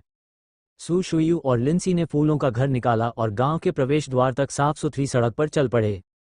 वास्तव में फानहुआ शहर वास्तव में बहुत अच्छा है। दृश्य सुंदर है, हवा ताज़ा है, और पूरा गांव साफ और स्वच्छ है। यह अफसोस की बात है कि मैंने बार बार मजदूर से पूछा कि क्या अब बेचने के लिए कोई बेकार घर नहीं है। सू शुई ने आह भरी और लिन शिज़ेन की ओर देखा, जो हर समय उसका पीछा कर रहा था। फिर उसने अपना सिर घुमाया और अपने पीछे विभिन्न चीजें ले जा रहे 2 वुल्वरिन को देखा। वह हल्के से मुस्कुराया। ऐसा लगता है कि हम बहुत जल्दी तैयारी कर रहे हैं। आगे पीछे जाना बहुत मुश्किल है। दोनों भेड़ियों को उसकी बातें समझ में आ रही थीं। वे उसके टखने और गर्दन के चारों ओर 2 राउंड तक सिसकते रहे, मानो कह रहे हों, हाँ हाँ, हम वाकई बहुत कठोर हैं मास्टर, आपको हमें समझना होगा। चलो आज रात हमें मांस का भोजन देते हैं। हे तारो। उसके पीछे से एक अभिवादन आया। सू शुइकी ने पीछे देखा और पता चला कि वह गांव का मुखिया वांग गैंगफा था। रास्ते में जू जाने के लिए उत्सुक था और उसे कुछ अस्थमा था। वांग शू। सू शुइकी ने अस्पष्ट दृष्टि से गांव के मुखिया की ओर देखा। सू शू, तो वांग शू देख सकते हैं कि आप एक अच्छे व्यक्ति हैं। यह नहीं है, मैंने इसके बारे में सोचा। शहर में अभी भी घरों का एक समूह है, और मैं देखना चाहता हूं कि क्या मैं इसे देखना चाहता हूं। वांग ने राहत की सांस लेते हुए कहा, कारण, पाइप उठाओ और एक घूंट लो। सू शुई के जवाब की प्रतीक्षा करो। अरे, सू शुयान ने आश्चर्य से कहा, क्या ये सच है? लेकिन अभी लाओ हाओ ने कुछ नहीं कहा। अरे, उस घर की बीवी को नहीं पता। अगर तुम इच्छुक हो, तो मैं तुम्हें अभी तुम्हारे पास ले चलता हूँ। वांग ने अपनी बड़ी पाइप भी खटखटाई और सू शुई की तरफ देखा। सू शुई की ने लिन सिवेई की ओर देखा। आंटी, जाकर देखना ठीक रहेगा। लिन सियू ने आगे बढ़कर उसके कान से बाल हटाने में उसकी मदद की और फिर मुस्कुराते हुए सिर हिला दिया। सू शुई ने अचानक अपने कानों की जड़ों को लाल कर लिया, अपनी आंखें मूंद लीं और अपना सिर नजरों से बचाते हुए राजा की ओर सिर हिलाया। वांग शू, तो फिर तुम्हें परेशानी होगी। कोई परेशानी नहीं, कोई परेशानी नहीं। तो चलो, अनुमान है कि आपको थोड़ी देर के लिए जाना होगा, बस मेरे घर से गुजरें, खाना खाएं और फिर से खाना खाएं। वांग गैंगफा पाइप के सामने चले गए और सू शुई को अपने घर चलने के लिए आमंत्रित किया। दोपहर के भोजन के बाद मैं घर देखने गया। ये बहुत दिलचस्प कैसे है? सू शुई ने शर्मीली मुस्कान के साथ अपना सिर हिलाया। तुम नौटंकी कर रहे हो। जब से तुम फूलों के शहर में आए हो, यह एक आदमी है। फूल परिवार के मुंह से वाकई बातें नहीं निकलती। तुम्हारी वाचा को बर्बाद कर रहे हो। भले ही तुम खाने के लिए तुम्हें न छोड़ो, मैं बूढ़े आदमी को नहीं रोक सकता। वांग पकड़े हुए है पाइप, अपने हाथों को पीछे की ओर मोड़ते हुए एक कदम आगे बढ़ा और सू शुई से बात की। सू शुई की मुस्कुराई और कोई जवाब नहीं दिया। उसकी अच्छी शिक्षा ने उसे लोगों से पीछे न रहने की आदत विकसित करने में मदद की है। तुम एक अच्छी लड़की हो, यह एक अच्छा है। वांग गैंगफा ने इसे अंगूठे से देखा और पानी पर फूल गया। वांग शू, तुमने जिस घर के बारे में बताया, मुझे नहीं पता कि वह कौन सा घर है। सू शुइजेन को आश्चर्य हुआ कि गांव का मुखिया अचानक क्यों आकर उसे सूचित करेगा, और उसने इतने उत्साह से उन्हें अपने घर भोजन के लिए आमंत्रित किया। अरे, वांग ने सू शुई की बात भी सुनी और वह अपने सिर को चाटने में शर्मिंदा था। मैं नहीं चाहता कि तुम ये कहो कि घर मेरे पिताजी ने छोड़ा था। इसे बेचने का इरादा नहीं था, यानी कि ओह, मेरे परिवार का बच्चा इस साल एक रिश्तेदार बनने वाला है। मुझे अगले साल शादी करने की चिंता नहीं करनी है। बस तुम सुन रहे हो कि तुम भी युफानहुआ शहर में बसना चाहते हो, इसलिए मुझे आश्चर्य है कि क्या मैं परिवार के पुराने घर को तुम्हारे नाम कर दूं। एक ही झटके में दो पक्षी। हो। वांग ने चालाकी से मुस्कुराते हुए सू शुई से कहा कि उसने 15वीं और 10वीं में अपने दिमाग की गणना कर ली थी। इतने सालों तक एक गांव के मुखिया के रूप में अपने अनुभव के साथ उसे लगा कि सू शुई एक विश्वसनीय व्यक्ति थी। उसने अपना पुराना घर खरीदा और पुराने घर को उसमें जोड़ा, बजाय इसके कि उसे वहीं फेंकना जारी रखा जाए। राजा ने एक शिशु पुत्र भी भेजा, या केवल जब वह 30 वर्ष का था, इसलिए वह उसे सप्ताह के दिनों में जितना हो सके लाड़ प्यार करने में सक्षम था। इस विचार विमर्श का उद्देश्य किंगटियन टाउन में एक फूल था। ये शिशु पुत्र था जिसने गलती से परिवार को देखा था। समय से पहले उसने यांग मीडिया को प्रो कहने के लिए दरवाजे पर जाने के लिए कहा। कौन जानता है कि दूसरे परिवार के पास उपहार देने के लिए रजत पदक होगा। अगले साल शादी करने में बहुत पैसा खर्च होगा। परिवार ने कुल 8 या 2 जमा किए हैं और इन दिनों लकवाग्रस्त हैं। ऐसा हुआ कि आज सू शुई ने हुजिया का घर नहीं खरीदा और वांग का दिल जीवन से भरा था। सू शुई ने उसकी बात सुनी और कहा कि उसने अपने दिल की बात कह दी है। शियाएंग यंग ने जवाब दिया, धन्यवाद वांग शू। अरे, शुक्रिया। अगर ऐसा है तो यह नहीं है। बच्चे की शादी के लिए मेरे पैसे आखिरकार गिर गए। ओह, घूमो, खाने के लिए घर जाओ, खाओ और घर देखने जाओ, हारो नहीं। वांग गैंगफा ने सू शुई को अपने घर जाने के लिए खींचने की कोशिश की। जब सू शुई ने ये देखा तो उसे अब घुटन नहीं हो रही थी। लाला लिंसी की आस्तीन उसके पीछे शहर के दक्षिणी छोर पर वांग परिवार के पास चली गई। उसके पीछे स्वाभाविक रूप से 2 भेड़िए बैठे हुए हैं और वे मालिक का पीछा करते हुए रात के खाने के लिए गांव के मुखिया के घर पहुंचते हैं। आओ लड़की, कुछ अंडे खाओ, गोभी मत खाओ। वांग जियापो की मां यांग ने कुछ चॉपस्टिक्स ली और अंडे सुशुई कटोरे में डाल दिए। धन्यवाद यांग हाओ। सू शुई ने मुस्कुराकर धन्यवाद दिया। अपनी आंखें साफ करने के बाद लिन सिजैन, जो सफ़ेद चावल खा रहा था, ने अपने कटोरे में एक चॉपस्टिक अंडा डाला। लिन शियान ने देखा और मुस्कुराया। लिन सिवी की पलकें उसकी आंखों में गहरी मुस्कान को रोकती हैं और अपने लिए काटे गए अंडे खा लेती हैं। अरे, इस छोटे जोड़े को और अधिक प्यार। यांग मुस्कुराया और चिढ़ाया। सुबह सुबह हुजियायुआन के प्रवेश द्वार पर मैं मजदूर की पत्नी को लेकर कुछ देर के लिए बैठ गया। तभी मुझे पता चला कि सू शुई फानहुआ शहर में बसने की योजना बना रही थी। कल ही मैंने जो फूल घर खरीदा था, उसके बारे में कौन सोच सकता था। यांग के विचार उस समय खुले थे, लेकिन उनके लिए आना और चर्चा करना आसान नहीं था क्योंकि उनकी पत्नी अभी भी फूल घर के घर में बैठी थी। मैंने कभी नहीं सोचा था कि बूढ़ा आदमी अपने विचारों के साथ जाएगा और उन्हें पुराने घर के हस्तांतरण के बारे में बात करने के लिए दरवाजे पर खींच लेगा। यंग का दिल खुश है। वह लंबे समय से पुराने घर से निपटना चाहती थी। अपनी खुद की सड़क की देखभाल करना सुविधाजनक नहीं था। घर पहले से ही इतना टूटा हुआ था कि बच्चे की शादी भी हो गई थी और वह जीना नहीं चाहती थी। मैं उसके साथ रहना पसंद करूंगी। ऐसा नहीं है, पुराने घर को पहले ही स्थानांतरित करना बेहतर है और अब आप अभी भी रह सकते हैं। अगर घर वास्तव में ढह जाता है तो ये ज़्यादा नहीं बिकेगा और इसमें आपको पैसे खर्च करने होंगे। इस तरह से सोचने पर सू शुई के प्रति यांग का आतिथ्य अधिक मेहनती था।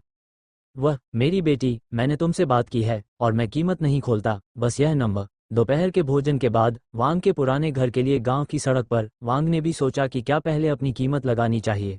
सू शुयू से कहा कि सुनो, प्रांत में वह देखेगी कि घर इतना टूटा हुआ है, वह खुद इसकी रिपोर्ट करेगी।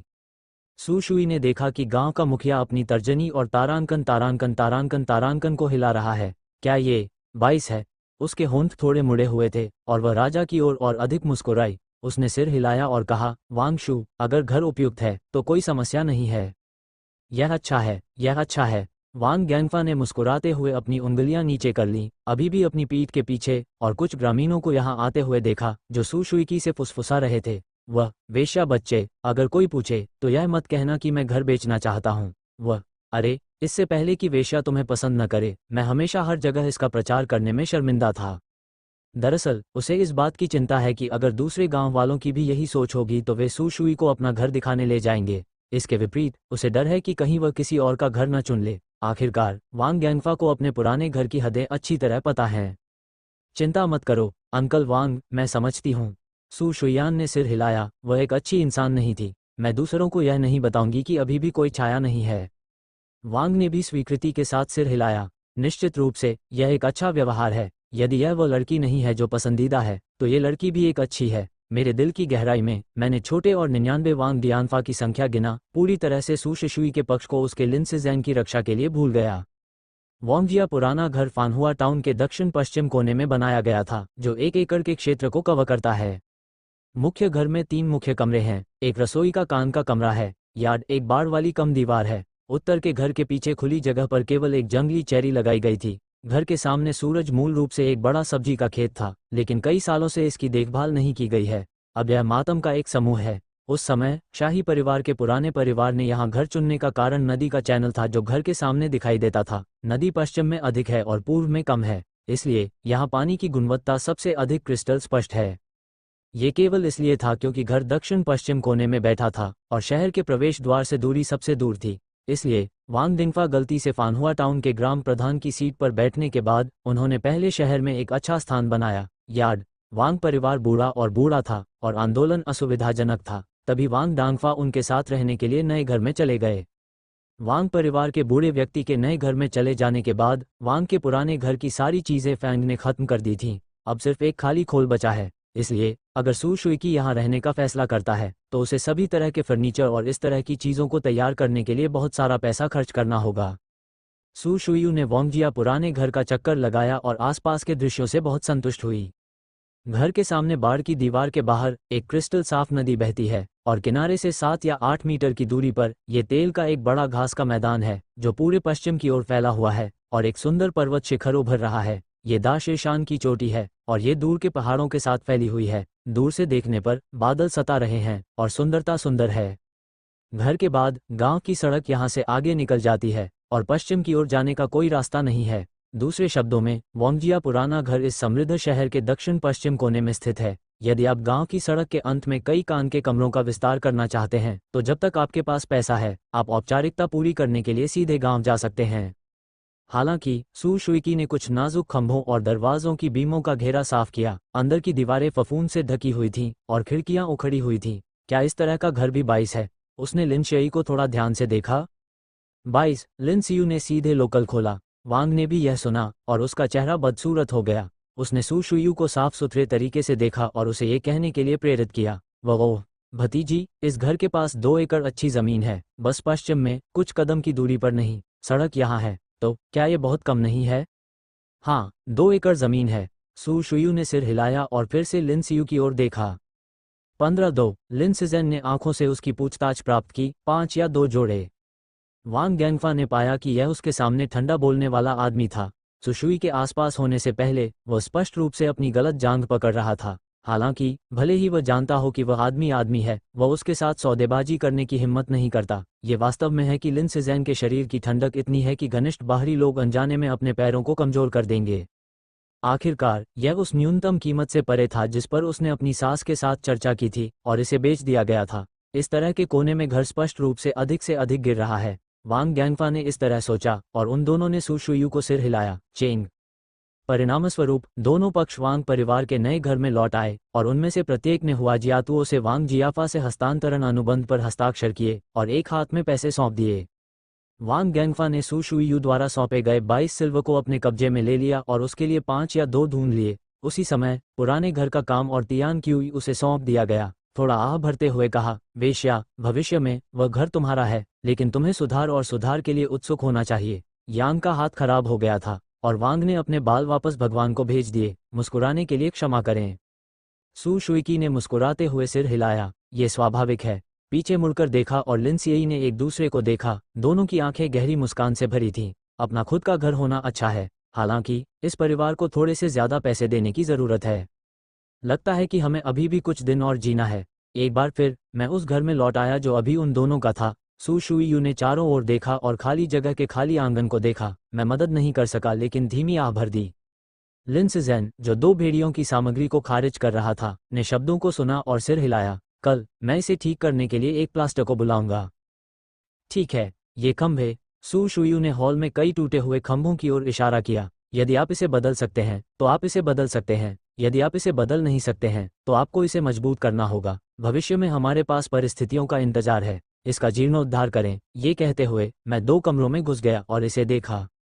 लिन सिकी ने अपनी भौहें उठाईं। उसका मुंह थोड़ा मुड़ा हुआ था। उसकी आंखों में एक स्पष्ट मुस्कान चमक रही थी। वह लेकिन दोनों के भविष्य के बारे में बात कर रही है। आह! पूर्वी विंग के कमरे से घबराई हुई आवाज में सू शुईयू के पास आया। लिन सिज़ेन ने उसका हाथ छोड़ दिया और वह पूर्वी विंग में चला गया। क्या हुआ? उसने सुशुई को पकड़ लिया, जो दीवार के सहारे खड़ी थी, और उसके शब्द चिंताजनक थे। नहीं, कुछ नहीं। हाँ, यह एक बड़ा चूहा है। सू शुई के गाल लाल हो गए और मैं अपने चेहरे को थपथपाने के लिए इंतजार नहीं कर सकता था। यह बहुत शर्मनाक था कि मैं एक अकेले चूहे से डर जाऊंगा। वह जरूर होगा। मेरे दिल में मजाक इतना डरपोक और बेकार है। सू शुईकी ने चुपके से अपनी नज़रें घुमाई और लिन सिवेई की तरफ बढ़ाई, लेकिन उसकी चिंतित आंखों में धंस गई। वह चौंकने से खुद को नहीं रोक सका। उसका इरादा खुद पर हंसने का नहीं था। लिन सिएई ने उसका कंधा थाम लिया और उसे खुद पर भरोसा करने दिया ताकि वह धीरे धीरे आगे बढ़ सके। दूसरे हाथ ने उसके कोमल कोमल छोटे हाथ को खींचा और उसे आराम देने के लिए कई एक्यूपंक्चर बिंदुओं पर धीरे से दबाया।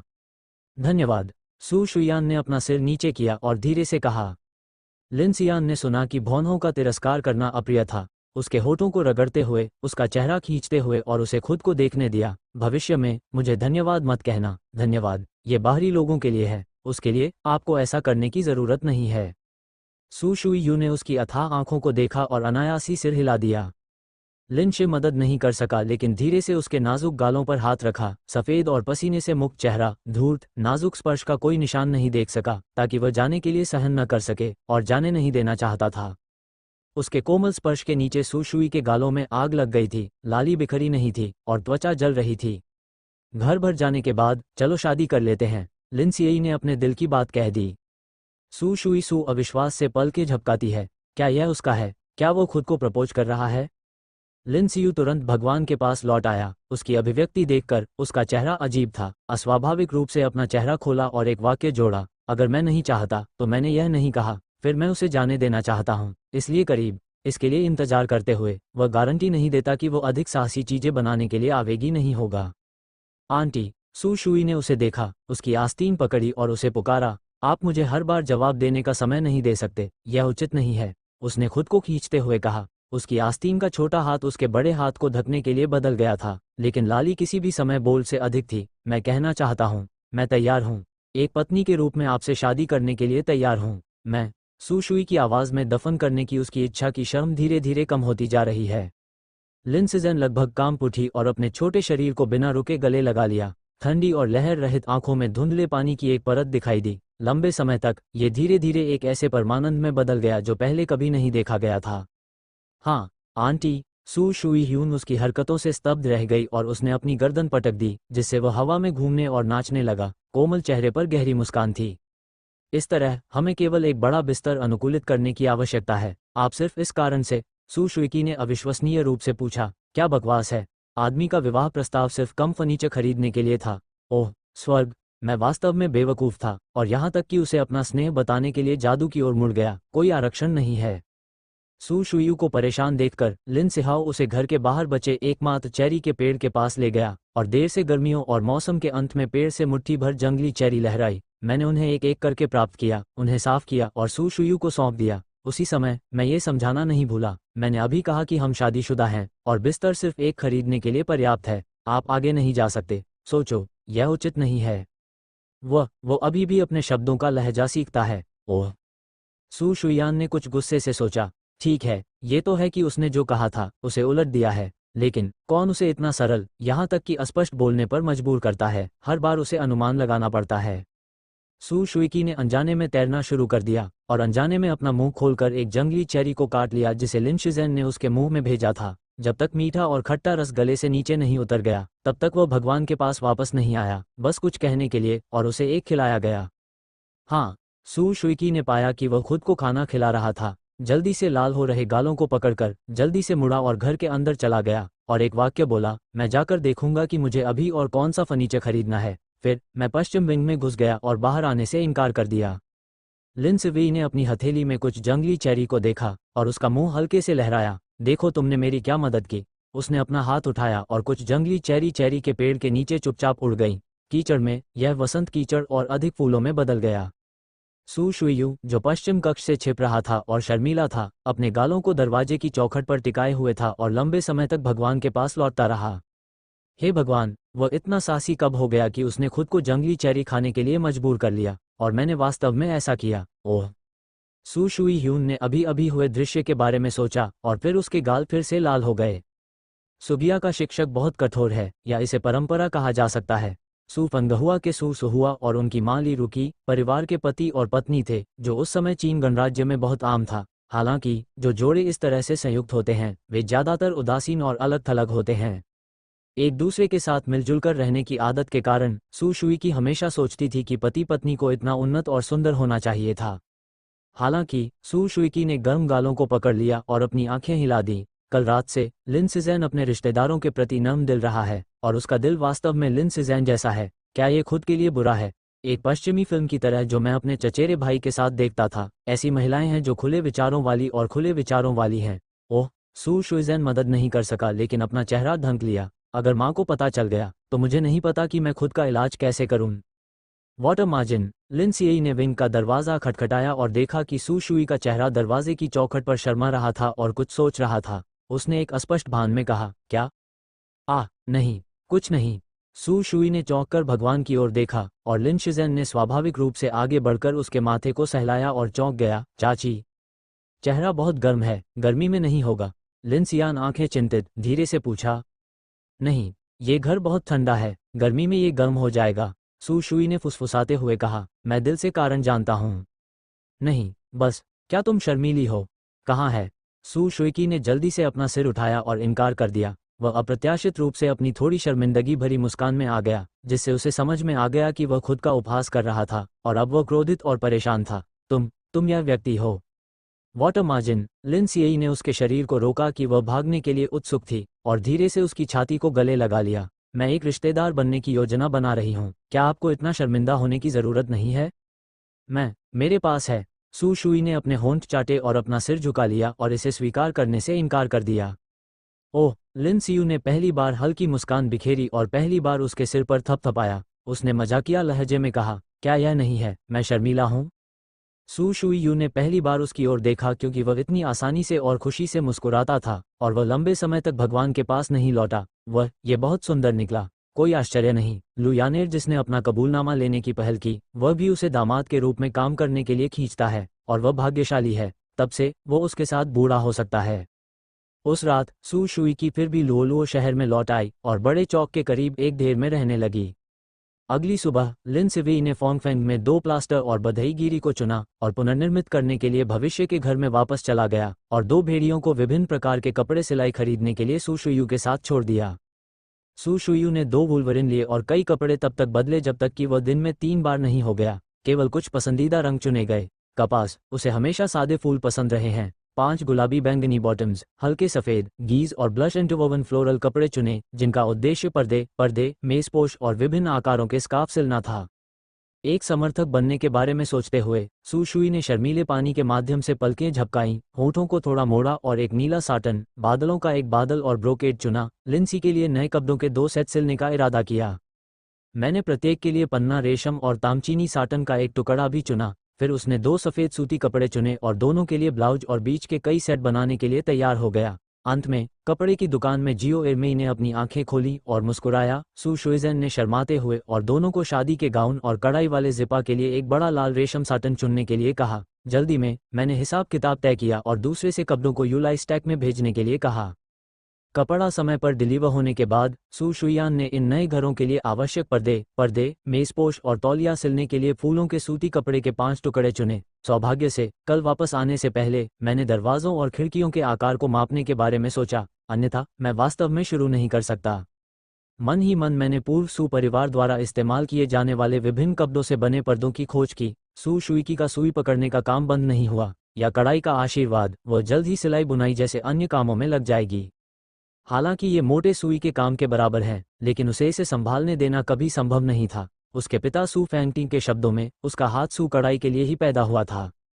ये सोचकर सू शुई यू एक बार फिर दुख में डूब गई। सुगिया, सुक्सियू का घर, निसी, बड़ा भाई, मूल रूप से मेरा दिल, शोक, माँ और बड़े भाई को छोड़कर बूढ़े आदमी और पिता की छाया लगभग भूल गई है। अगर उन्हें पता चलता है तो ये दुखद होगा। आखिरकार जिन बेटियों को आधे साल से अधिक समय तक सू कढ़ाई की सड़क पर इतनी मेहनत से तैयार किया गया था, वे जल्द ही उन्हें भूल गए। सू शुइकी ने अपना सिर धीरे से हिलाया, हल्की सी आह भरी, अपने दिल को चाटा और उसका स्वाद लिया और अपने हाथों के काम पर ध्यान केंद्रित किया। बुलाओ। सू शुई ने आखिरी शॉट लिया और उठकर अपनी कलाई को थोड़ा कड़ा कर लिया। मैंने बहुत दिनों से कढ़ाई नहीं की है और मेरे हाव भाव थोड़े जंग खाए हुए हैं। मेज पर पर्दों और कपड़े के तौलियों के ढेर को देखते हुए मुंह के कोने हल्के से मुड़ जाते हैं और सुखद मुस्कान दोनों तरफ तैर जाती है। उन्हें फैलाएं, समतल करें, मोड़ें और अंत में बोझ लें और घर बन जाने के बाद उन्हें स्थापित करने के लिए तैयार कर लें। इस समय लिन सिजेन भी फानहुआ शहर से लौट आया। ये देखकर कि सू शुई की मेज पर पड़े चिथड़ों को साफ करने में व्यस्त थी, वह अपनी भौहें सिकोड़े बिना नहीं रह सका। छोटे दो ने कहा कि तुमने पूरे दिन खाने के लिए कुछ नहीं मांगा। लिन सियू ने अपने हाथ में चितड़े से भरा बांस का बेड़ा लिया और आस्तीन को धीरे से हिलाया। बेड़े पर लगे सारे चितड़े बांस के खंभों में उड़ गए। अरे, क्या देर हो गई है। सू शुइयान ने लिन सिजेन की बात सुनी और कहा कि वह उठकर खिड़की के पास आया और बाहर देखा। वास्तव में देर हो चुकी थी और सूरज ढल रहा था और यूं हुई शीझाओ। जब लिन सियू ने इसे देखा तो उसकी नज़र उस सामान पर पड़ी जिसे उसने पहले ही पैक कर लिया था लेकिन अभी तक बांधा नहीं था। उसने अंदर गर्म बैंगनी फूलों वाले सूती कपड़े को देखा और वह बहुत स्पष्ट थी, वह सुबह से अब तक व्यस्त होगी, ये सच है। वह उसे खाने के लिए अपने कमरे में ले जाना चाहता था, तभी सूटकेस पर रखे अलग अलग रंग के कपड़े दिखाई दिए, खास तौर पर बड़ा लाल साटन जो इतना चमकीला था कि वह अपना मुंह जलाने से खुद को रोक नहीं सका। क्या बात है, कमरे को साफ करो, अपने हाथ धो और सू शुयू के पास लौटो जो लिंसी की तरफ है और उसे एक मुस्कुराहट, एक हैरान अभिव्यक्ति, हैरान की तरह देखो। खांसी। लिन सियू ने अपनी मुट्ठी अपनी नाक पर कस ली और अपनी थोड़ी निराशाजनक नज़र को छिपाने के लिए हल्की खांसी का इस्तेमाल किया। मैंने सू शुई की कलाई को शांति से खींचने का नाटक किया। पहले खाना खाओ, खाने के बाद तुम्हें घर के बारे में बताऊंगी। मैं उसका बहुत शर्मीला स्वभाव जानता हूँ। अगर वह अपने लबादों के बारे में पूछेगी तो उसे फिर से शर्माना होगा। लंबे समय तक अकेले में वह उसे शर्मिंदा देखकर खुश थी, लेकिन उसे डर था कि वह नाराज हो जाएगी। खांसी, या जैसे कि आप नहीं जानते, उसके खुद को एक बड़ा सरप्राइज देने का इंतजार कर रही थी। यद्यपि पुराना मकान जीर्ण शीर्ण दिखता है, लेकिन यदि कुछ वर्षों की कड़ी मेहनत और बधाईगिरी के बाद उसे मजबूत बना दिया जाए तो कोई समस्या नहीं होती। बेशक लिन शिज़ेन के विचार में ऐसा घर उसके द्वारा पूरी तरह से पराजित किया गया था और वह अपने हाथ की हथेली से बर्बाद हो गया था। बेशक अगर उसने ऐसा कहा तो वह सू शुइयान से नहीं कहेगा, उसे डर है कि वह खुद ही डर जाएगी। सहानुभूति रखना मुश्किल है और वह कोई अतिरिक्त बजट नहीं चाहता है। सू शुइयान ने लिन सिजेन की बात सुनी और कहा कि प्लास्टर करने वाले के काम में सिर्फ 3 दिन लगते हैं। जहां तक बधाईगिरी की बात है, यह इस बात पर निर्भर करता है कि फर्नीचर बनाने के लिए उसे अभी भी ज़रूरत है या नहीं। अगर फर्नीचर की दुकान पर जाता है और तैयार फर्नीचर खरीदता है तो लकड़ी का काम 1 दिन में हो सकता है, लेकिन ये बाहरी ब्रेड पर लकड़ी की खाल के कुछ चक्कर और कुछ भंगुर बीम हैं। कल हम फर्नीचर की दुकान पर जाकर तैयार फर्नीचर का दाम देखेंगे, अगर उचित लगे तो खरीद लेंगे। सू शुइजेन ने बची हुई चांदी का हिसाब लगाया। 52 चांदी, घर के लिए भुगतान करने के लिए 15 दो को छोड़कर, कपड़ा खरीदने के लिए 250 तांबे, प्लास्टर का 3 दिन का श्रम और सुदृढ़ीकरण, पेंटिंग सामग्री, कुल मिलाकर 1 या 2 का अनुमान है। बधाईगिरी के अनुमान के अनुसार अगर सारा फर्नीचर उसने खुद बनाया है, यहाँ तक कि लकड़ी भी वही है, तो इसमें लगभग 6 या 2 लगते हैं और यह निजी भोजन के कुछ टुकड़े ही हैं, जैसे कि बड़ा बिस्तर, अलमारी, मेज और कुर्सी, अलमारी, दराज की छाती, रुको, लकड़ी के बैरल, वॉश बेसिन, बर्तन और अन्य लकड़ी की वस्तुओं के लिए जड़ों की गिनती नहीं की गई है और समय में कम से कम 1 महीने की जरूरत है। आजकल गर्मियों के अंत में ये शरद ऋतु में प्रवेश करने वाला है। जब फर्नीचर का सारा सामान बन जाता है, घर की सफाई हो जाती है, तो शरद ऋतु आ जाएगी। यह मत कहो कि आपको देर पर रहने के लिए पैसे की जरूरत है, आपको सर्दियों में इसके लिए तैयारी करने की जरूरत है। उदाहरण के लिए, यदि जलवायु ठंडी हो जाती है तो 2 लोगों के लिए आवश्यक सूती कपड़े बिछाए जाएंगे, जैसे कि सभी प्रकार के सर्दियों के खाद्य पदार्थ जिन्हें बर्फ बंद होने से पहले तैयार करने की आवश्यकता होती है। सू शुई ह्यून ने घर के साथ मेल खाते 2 एकड़ खेत के बारे में सोचा। हाल के वर्षों में ये गेहूं था जिसे वांग गैंगफा ने लगाया था। हालांकि इस बार इसे घर के साथ घर में स्थानांतरित कर दिया गया था, लेकिन इस शरद ऋतु की फसल काटे गए भोजन को अभी भी गिना जा सकता है। सर्दियों को बिताने के लिए आपको इसे जमा करने की आवश्यकता है, इसलिए चांदी को अभी भी कुछ फूल बचाने हैं। इस तरह सोचते हुए सू शुई ने अपनी मुठ्ठियां भींच लीं और मन ही मन खुद को प्रोत्साहित किया। लिंसी के लिए यह एक अच्छी हंसी थी। हालांकि मेरे दिल में एक कड़वाहट है। हत्यारे को छोड़ने वाली टीम के बारे में सोचते हुए ऐसा लगता है कि यह एक ऐसा व्यक्ति है जिसके पास करने के लिए कुछ नहीं है। उसे चिंता करने के लिए एक महिला की जरूरत है। कुछ झोंपड़ी को नहीं बता सकते। हालांकि यदि आप गुप्त स्थान पर वापस जाते हैं और छोटी बचत को पुनः प्राप्त करते हैं, तो न केवल सू शुई इसका उपयोग अविश्वसनीय होगा, बल्कि सीटू और अन्य लोग भी इसे मरे हुए लोगों तक ले जाएंगे। आंटी, क्या बात है? सू शुयान ने अपनी आंखें उठाईं और लिन शिज़ेन को देखा, जो दूर जा रहा था। उसने धीरे से अपनी आस्तीन खींची और धीरे से पूछा। लिन सियई भगवान के पास लौट आया और सुशुई की आंखों के बारे में चिंतित था, और फिर अपने होंठ झुकाए। मैं ठीक हूँ। क्या ये वास्तव में ठीक है? सू शुयान ने शब्द सुने, अभी भी उसके माथे को सहलाते हुए, लेकिन उसके बड़े हाथ में लिपटा हुआ था। उसका शरीर नर्म था और उसे अपनी बाहों में खींच लिया गया था। मैं बेकार हूँ, है ना? लिन सियई ने अपना सिर उसके कंधे पर रखा और धीमी सांस लेते हुए कहा, लगभग कुछ भी नहीं। कैसे हुआ? सू शुयान ने उसे इतना घमंडी सुना, जल्दी से ऊपर देखा, उसकी थोड़ी उदास आंखों को देखा और व्यथित रूप से सलाह दी। अगर ये तुम्हारे लिए नहीं होता तो मैं इतनी जल्दी और मासूमियत से जंगल से बाहर कैसे जा सकता था? कैसे मैं बसने के लिए एक घर खरीदने के लिए फानहुआ शहर जाने की हिम्मत करता हूँ? यदि तुम मेरे साथ नहीं हो तो मैं अपने पसंदीदा काम करने के लिए देर पर इतनी सुरक्षित रूप से नहीं रह सकता। लिन सिज़ेन। अंत में सू शुई की लगभग नाराज हो गई। Water margin. लिन सियई ने आह भरी और उसे धीरे से पकड़ लिया। मुझे माफ कर दो, मैं। पहले किसने कहा? दोनों को एक दूसरे से मिलने की अनुमति नहीं है। सू शुई ने उसके शब्दों को पकड़ लिया और असहजता से बुदबुदाया। ओह, ठीक है, मैं सही नहीं हूँ। सवालों की अपनी श्रृंखला में उसने शिकायत की कि वह खुद को सांत्वना दे रही थी। उसने आखिरकार अपना दिल खोलकर रख दिया और मुस्कुराई और अपने नर्म और हड्डी रहित हाथों को खींच लिया। उसकी ठोड़ी के साथ मकर राशि। मेरी आंखों के नीचे एक गहरा प्यार है। वह कितनी भाग्यशाली है, उसके पास वह है। अगले दिन सू शुई और लिन सियू सुबह सुबह बड़ी कार्यशाला में चले गए और 2 बच्चों को पीछे के आंगन में घूमते हुए छोड़ दिया। सू शुई के बार बार बैठने और रात के खाने में मांस जोड़ने की अनुमति की शर्तों के तहत दोनों भेड़िए जमीन पर बैठ गए, जिससे 2-3-5 साल के बच्चों को घोड़ों की सवारी करने की अनुमति मिल गई। प्रतीक्षा सूची को देखते हुए दुकानदार की महिला, जो बेटों की देखभाल करने के लिए सावधान थी, आश्चर्यचकित थी। जितना अधिक मैं सू शुई और लिंसी की प्रशंसा करता हूँ, जो अभी अभी घर से निकले थे, मैंने वापस जाने का फैसला किया और अपने परिवार से कहा कि वे उन्हें अपने पालतू जानवर के रूप में अपने कमरे के किराए पर छूट दें। बड़ा कुत्ता अपने बेटे के साथ थैंक यू खेलने गया। दोनों भटकते हुए दुख, जो अभिमानी और क्रोधी हैं, बैठे बैठे सोच रहे हैं और समय समय पर दिल में फुसफुसाते हैं, मालिक, अपना वादा मत भूलना, हमें शाम को मांस खाना है। सू शुई और 2 लोग कुछ बड़ी फर्नीचर की दुकानों पर चले गए। अंदर बहुत सारे तैयार फर्नीचर प्रदर्शित हैं, लेकिन कीमत कम नहीं है। यह एक 2 मीटर चौड़ा नक्काशीदार बिस्तर था जिसके दोनों तरफ एक बेडसाइड कैबिनेट था। इसकी कीमत 3 या 2 चांदी थी। पुल आउट शू के साथ 3 दरवाजे वाली अलमारी 2 या 2 चांदी मांग रही थी। सुशुई को देखना चेहरे पर तमाचा है। मुझे लगता है कि 1 एकड़ का घर और 2 एकड़ की खेती, लेकिन 15 या 2 चांदी के साथ कुछ निजी कीमतें हैं जो कीमत को पकड़ रही हैं। सू शुई को कहाँ पता था कि फर्नीचर की दुकान में प्रदर्शित फर्नीचर स्टोर का जीवन संकेत है और यह काम और सबसे उत्तम कारीगरी के लिए सबसे अच्छा विकल्प है। जियो बियाओ, जिसने अभी अभी लोगों के एक समूह को विदा किया था, ने सू शुई को महंगे नक्काशीदार बिस्तर को घूरते हुए देखा और यह अनुमान लगा लिया। लड़की फर्नीचर खरीदना चाहती है। जियाओ एर ने गर्मजोशी से कहा, ये स्टोर में लगे संकेत हैं। अगर लड़की को अनुपयुक्त लगता है तो मैं अन्य शैलियों को देखने के लिए आंतरिक प्रांगण में जा सकता हूँ। जियो एर ने कहा कि अभी भी बीच में है। सू शुई अंदर खुशी के कुछ टुकड़ों से ग्रस्त नहीं है, लेकिन कीमत वास्तव में अपमानजनक है, और लिन सिज़ेन को आंतरिक अदालत में बुलाया।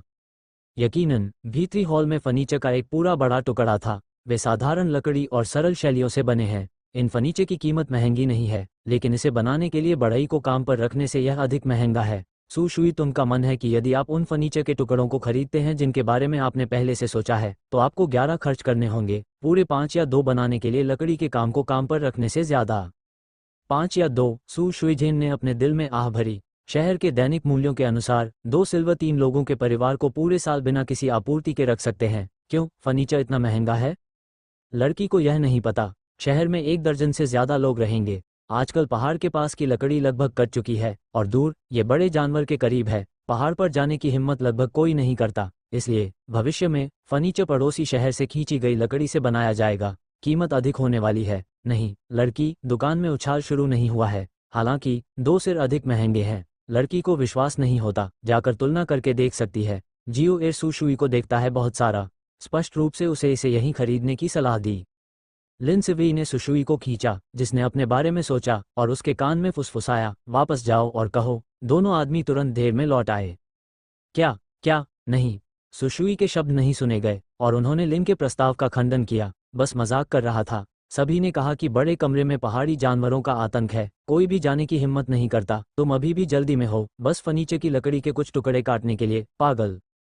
मेरी बात सुनो। लिन सिवी ने हल्की आह भरी। लाशुई ने मेज पर बैठकर उसके लिए 1 कप गर्म चाय डाली और एक सुबह के लिए चल पड़ी। दोनों ने पानी का गिलास भी नहीं पिया था। उसके कोमल होंठ थोड़े सूखे हुए लग रहे थे। हम 1 महीने से अधिक समय से बड़े कमरे में हैं। क्या तुमने कोई भयंकर जानवर देखा है? लिन सिवी ने उसे धीरे से देखा और धीमी आवाज में समझाया।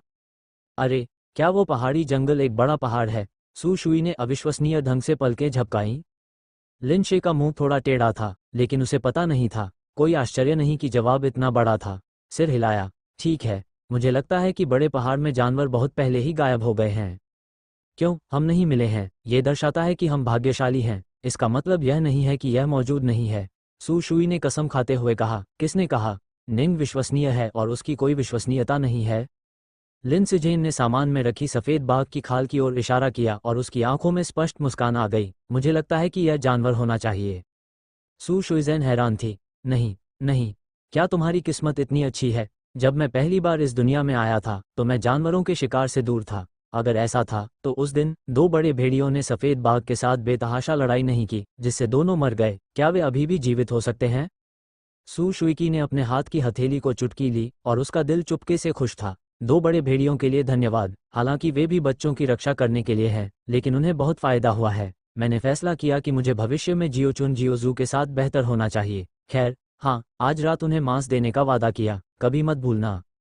रात हो चुकी थी और लिन सियू बड़े कमरे वाले पहाड़ में दाखिल हुआ। सू शुयू को जाने से पहले नहीं बताया, बस उसके लिए एक नोट छोड़ा है, और मैं कल दोपहर को बिना किसी दुर्घटना के वापस आ सकता हूँ। और पिछवाड़े में जाकर उन 2 वुल्वरिन पर नजर डाली जो खुशी से सो रहे थे। उन्हें मांस खाने के मीठे सपने से जगाया और उनकी मासूम आंखों में उनके व्यस्त शहर को छोड़कर सीधे बड़े पहाड़ पर चला गया। सू शुई ह्यून अगली सुबह उसे नाश्ते के लिए बुलाने गया, और जब उसने संदेश देखा तो उसे एहसास हुआ कि वह कमरे से बाहर नहीं निकला और पहाड़ों में गिर गया। मन सभी प्रकार के विचारों से जुड़ा हुआ है और अंत में वह द्रवित और परेशान रहता है। उसकी विचारशीलता से छुआ, उसकी हिम्मत से क्रोधित। खैर, भले ही उसकी मार्शल आर्ट मजबूत हो, भले ही जंगल में कोई बड़े जानवर न हो, लेकिन ये लकड़ी काटने का काम है। कोई व्यक्ति उन जंगलों को वापस कैसे ला सकता है? लिन सियू दाओशान के प्रवेश द्वार पर आया और जंगल में गहराई तक जाने के लिए एक दुर्गम शॉर्टकट चुना। कल्पना करें कि सुशुई को किस रंग की लकड़ी पसंद हो सकती है। केवल 7 लाल चंदन की लकड़ी और 2 मोटे और ऊंचे पेड़ों वाले लोग। बेडरूम में फर्नीचर के बारे में सोचना ही काफ़ी है। बाकी का चयन जंगल में तारांकन लाल नीलगिरी है, और गहरे गहरे लाल रंग का फर्नीचर बहुत उत्सवपूर्ण होना चाहिए। इस बात को ध्यान में रखते हुए लिन सियू की ठंडी आंखें कोमलता से चमक उठीं। हाथों के नीचे की हरकतें धीमी नहीं हैं। हाथ में आंतरिक बल को समायोजित करें। हाथ को चाकू की तरह इस्तेमाल करें। चाकू घातक है और पेड़ जमीन पर गिर जाता है। आधा मील नहीं, दर्जनों चयनित बड़ी लकड़ी डंप हो गई। रतन का उपयोग पट्टा बनाने के लिए करें। 5 बंडल एक बंडल हैं और 6 बंडल ठोस हैं। 7 मील आगे पीछे 35 बड़े पेड़ों को दाओशान के निकास तक पहुंचाया। फिर क्रॉस लेग्ड बैठें और अपने दिमाग को समायोजित करें। कुछ सप्ताह के बाद आंतरिक बल अपनी मूल स्थिति में लौट आया। राव एक गुस्सैल और फिर उदासीन है, जैसे लिन सियई, और उसका दिल भी खुश नहीं है। युक्सिन जियांसु वास्तव में एक उत्पाद नहीं है। 2 चम्मच न केवल कुछ ही दिनों में खुद को बचा लिया, बल्कि जितनी जल्दी हो सके खोई हुई आंतरिक शक्ति को भी बहाल कर दिया। यदि इसे मार्शल आर्ट में पारित किया जाता है तो यह एक तारांकन तारांकन तारांकन तारांकन तूफान का कारण होगा। ऐसा सोचते हुए लिन सियू की भौहें सिकुड़ गईं। किसी भी मामले में इस समय कार्य उचित घर को जल्द से जल्द ठीक करना और स्टैक से दूर जाना है, अन्यथा यदि आप गलती से जेड हॉट वाटर के साथ लौकी खो देते हैं तो मार्शल आर्ट के लोगों को शर्मिंदा करना आसान है। अगर इसे बदला जाता तो लिन सिवेई इस पर ध्यान नहीं देता। भले ही मार्शल आर्ट में तूफान बड़े हों, आप अपने साथ क्या करते हैं? हालांकि आज अलग है। उसके पास एक प्यारी महिला है और जल्द ही उसका अपना छोटा परिवार होगा। भविष्य में स्मार्ट और प्यारे बच्चे होंगे। एक बार जब व्यक्ति का हृदय जेड हृदय के प्रथम निशान का पीछा कर रहा होता है तो प्रत्यक्ष शिकार सुशुई होने की संभावना होती है। लिन सिकी ने अपनी मुठियां भींच लीं। वो ऐसी संभावना कभी नहीं होने देगा। 027 बहुत समय से खोया हुआ। अगले दिन दोपहर को लिन सिई यूएलई सराय में वापस आ गई। सू शुइजेन उसकी ठोड़ी पकड़कर खिड़की पर उसका इंतजार कर रहा था। ये देखकर कि वो सुरक्षित वापस आ गया है, उसने खुशी से उसका स्वागत किया। वापस आओ। हाँ, लिन सिई ने सिर हिलाया। उसकी आंखों में गहरी मुस्कान चमक रही थी। उसके अभिवादन से वो अनायास ही खुश हो गया। लकड़ी को फूलों के शहर में खींच लिया गया है। लिन सियू ने उसके हाथ में दिया हुआ गीला तौलिया लिया, उसके चेहरे पर लगी धूल को पोंछा, उसका लबादा बदला, उसे बैठाया और सामान्य प्रक्रिया बताई। वो सुनती है। पानी, कुछ बढ़ई एक साथ काम शुरू कर दे। अंत में उसने अचानक एक प्रस्ताव रखा। सू शुई हैरान रह गया और उसने पलकें झपकाई। क्या हुआ? उसने उसे पहले कभी इतना चिंतित नहीं देखा था। लिंसी ने अपनी आंखें नीची कर लीं और उसके चेहरे पर भाव समझ नहीं पाया। ठीक है। सू शुयान ने एक कोमल मुस्कान बिखेरी और उसकी चौड़ी हथेली पकड़ ली। मुझे हमेशा तुम पर विश्वास है। सू शुई की थोड़ा मुस्कुरा रही है। मुझे लगा कि वह समझाएगा कि क्या हुआ। नतीजा, क्या ये कोई वादा है? हालांकि उसके गालों पर अचानक उभरी लाली अभी भी उसके अंदर की खुशी को प्रकट करती है। सू शुयू धुंध में छिप जाता है और अपनी पतलून की भीतरी परत को बहुत देर तक घूरता रहता है। अरे भगवान, क्या तुम मुझे धमका रहे हो? मैं पिछले 1 महीने से शोक मना रहा हूँ, लेकिन इसमें देरी हो गई है। जब उसने आखिरकार इस संभावना को स्वीकार कर लिया कि शरीर अभी भी अस्पष्ट नहीं है और लगभग इसके बारे में भूल गई थी, तो लंबे समय से खोई हुई ख्वाहिशुई नीचे आ गई। वो अपने लिए तैयार नहीं थी। कैसे करें? सू शुयू बिस्तर पर लेटा हुआ था और हिलने की हिम्मत नहीं कर रहा था। हिलने के डर से उसने कुशन के नीचे सफ़ेद सूती कपड़े को गड़बड़ कर दिया। सौभाग्य से मैंने अस्तर के लिए 2 बढ़िया सफ़ेद सूती कपड़े खरीदे। थोड़ी देर बाद एक हाथ की पट्टियों के 1 दर्जन टुकड़े काटकर एक दूसरे के ऊपर रखकर पतलून में डाल दिया, इस उम्मीद में कि बदलने वाले वस्त्रों के केवल 2 सेट गंदे नहीं होंगे। परिणामस्वरूप वह सराय के कमरे के दरवाजे से बाहर जाने की भी हिम्मत नहीं जुटा पाए। इस समय उसे सूजिया में हर महीने इस्तेमाल होने वाले सूती बैग की याद आने लगी। बाहरी परत भी एक महीन सफ़ेद सूती कपड़े की होती है, जिस पर रुई की मोटी परत और शोषक कागज़ का एक टुकड़ा होता है। हालांकि यह अजीब लगता है, कम से कम इसे एक्स के नीचे पहनने से पैंट में रिसाव नहीं होगा। सू शुई यू ने इस तरह सोचा और उसी समय उसके हाथ बारी बारी से पेट के निचले हिस्से में दर्द कर रहे थे और उसे उम्मीद थी कि यह बहुत ज़्यादा होगा। धीरे धीरे मैं सो गया। लिन सियू सुबह में पर्यवेक्षक के रूप में फानहुआ टाउन गए। 3 नए बढ़ई काम पर रखे गए और मूल फैंग लाओलियू के साथ चारों घर के काम में व्यस्त हो गए। उन्होंने इस रंग की लकड़ी कभी नहीं देखी। मैंने मन ही मन सोचा कि कहीं ये लकड़ी विदेश से तो नहीं लाई है। आखिर सुबह जल्दी उठने वाले कुछ गांव वालों की बातें सुनकर लगा कि इन बड़े बड़े लकड़ी के पेड़ों को 4 मंजिला स्लैब से ऊपर खींचा जाता है। ये स्पष्ट नहीं है कि फेनलुओ शहर में कई लकड़ी की दुकानों में किस तरह की लकड़ी बेची जाती है। इस रंग की कोई बड़ी लकड़ी नहीं है, विशेष रूप से शीशम की लकड़ी के 7 बड़े टुकड़े उनके विचार में प्रामाणिक शीशम की लकड़ी की तुलना में अधिक मजबूत और दृढ़ हैं। लिन शिज़ेन के कान की शक्ति से चारों लोग कसम खा रहे हैं और वे इसे स्पष्ट रूप से सुनते हैं। हालांकि उन्हें स्पष्टीकरण में कोई दिलचस्पी नहीं है, जब तक ये परियोजना की प्रगति को प्रभावित नहीं करता है। मुझे ये पसंद है तो मैं ठीक हूँ। अपने हाथ में मुट्ठी भर विलो शाखाएं पकड़े हुए वह घर के चारों ओर कई चक्कर लगाता रहा और अंत में पिछवाड़े में एक चेरी के पेड़ को एक तरफ रख दिया, एक घेरा बनाते हुए 4 बढ़इयों के अजीब भावों को अनदेखा करते हुए, और चुपचाप आदेश दिया, यहाँ प्लस एक पीठ के साथ बेंच है। चारों आदमी एक दूसरे से मिले और फिर बड़े फैंग लाओलियू ने निम्नलिखित शब्द कहे, क्या बेटा लकड़ी के इस टुकड़े का उपयोग करना चाहता है? यार्ड में एक पत्थर की बेंच है, लेकिन लकड़ी। लिन शेई ने ये शब्द सुने और एकदम ठंडे पड़ गए, जिसका मतलब था तुम्हें ऐसा करने दिया, जो कि बहुत बकवास है। चारों ने जल्दी से अपना सिर नीचे किया और जल्दी से अपने काम पर लग गए। भगवान, यह व्यक्ति क्या करने जा रहा है? वास्तव में इसे दूर करना इतना आसान है। मुझे बहुत दबाव महसूस होता है। यदि आप इसे भूल जाते हैं तो कड़ी मेहनत करें, जल्दी घर जाएं और अपनी पत्नी को पकड़ें। सौभाग्य से इस घर की मजदूरी अभी भी कम नहीं है। यदि ये 10 दिनों के भीतर पूरा हो जाता है तो इनाम के लिए बहुत पैसा होगा। इसलिए ये हमेशा सच है कि कड़ी मेहनत करने का हमेशा अच्छा समय होता है। लिन सिजैन ने भी उनकी अनदेखी की और वह टहलता रहा और कभी कभी सोचना बंद कर देता था। इस बीच उसने 4 लोगों को सामने के यार्ड में बेर के पेड़ के बगल में एक ही शैली की एक बेंच जोड़ने का आदेश दिया और नदी के किनारे घास पर उच्च गुणवत्ता वाले बेर के फूलों के ढेर का एक सेट जोड़ा। तब तक चारों प्रतिभाओं को यकीन हो गया था कि उम्र सिर्फ 20 के दशक में ही नहीं है, बल्कि गति कई लोगों के युवा होने से बहुत दूर है। यह एक मार्शल आर्ट है, अन्यथा कौन सा किसान बेर के फूलों के समूह के बारे में सोचेगा। और यह अभी भी इतना कठोर ठोस बड़ा लकड़ी है। ये हमेशा ऐसा करने की बात नहीं है, इसलिए चारों हाथों की हरकतें तेज और अधिक गंभीर होती जा रही हैं। और जितना संभव हो सके मैंने इस परियोजना का उपयोग करने के लिए सभी शक्तियों का उपयोग किया। जब लिन सिएई सराय में वापस आया तो सू शुयू अभी भी अपने कपड़ों के साथ बिस्तर पर सो रहा था। धीरे से उसके माथे को छुआ, कोई अजीब बात नहीं। लिन सिजैन को राहत मिली, कमरे पर नजर डाली। ऐसा लगता है कि यह सुबह बाहर जाने से अलग नहीं है।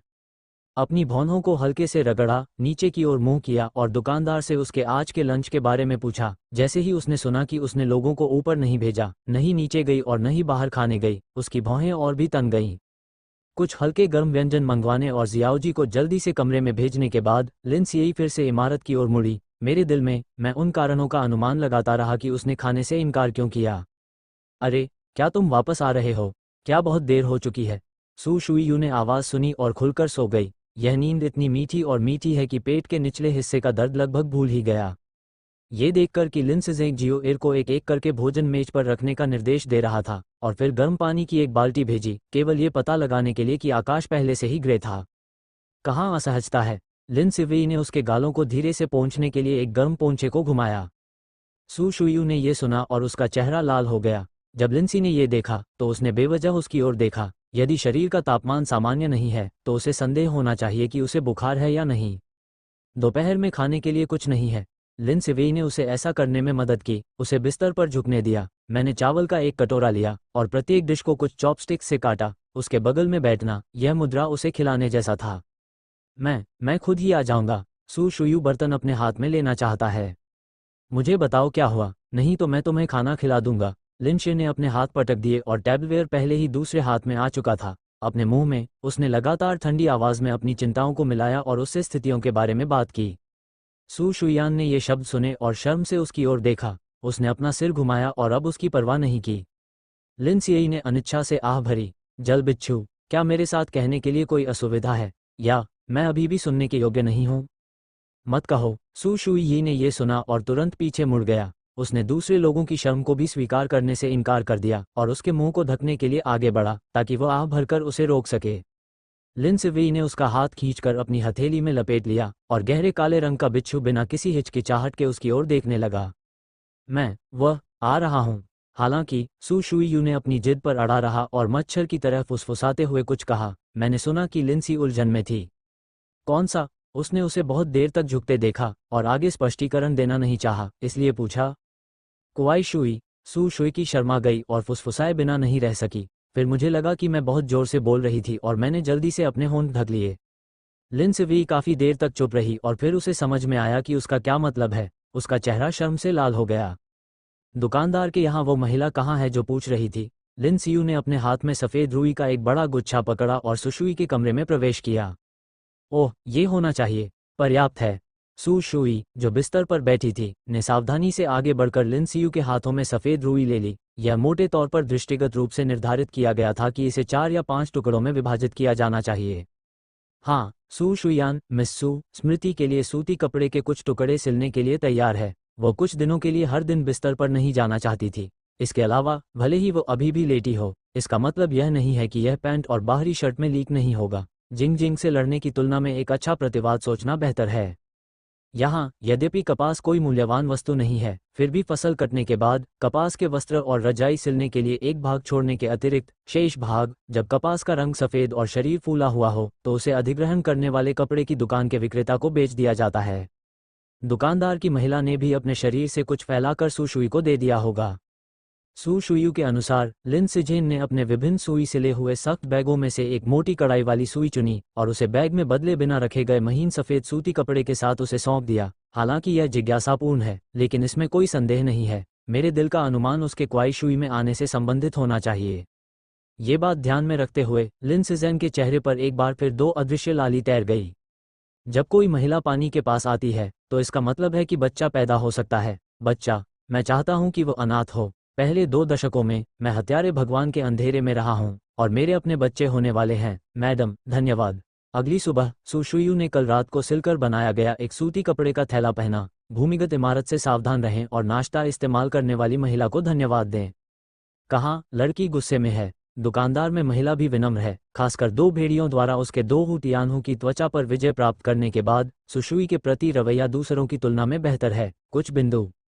अगर लड़की को अभी भी इसकी ज़रूरत है तो मेरे पास अभी भी कुछ है, मुझे नाराज़ होने की ज़रूरत नहीं है। हालांकि दुकानदार की महिला को नहीं पता था कि सुशुई ने कपास क्या लिया, लेकिन देर के खुलने पर उसे पता था कि उसे लोगों का सम्मान करना चाहिए। अगर आप नहीं पूछते हैं तो मत पूछो, जो लोग नहीं कहना चाहते हैं वे पूछ नहीं सकते।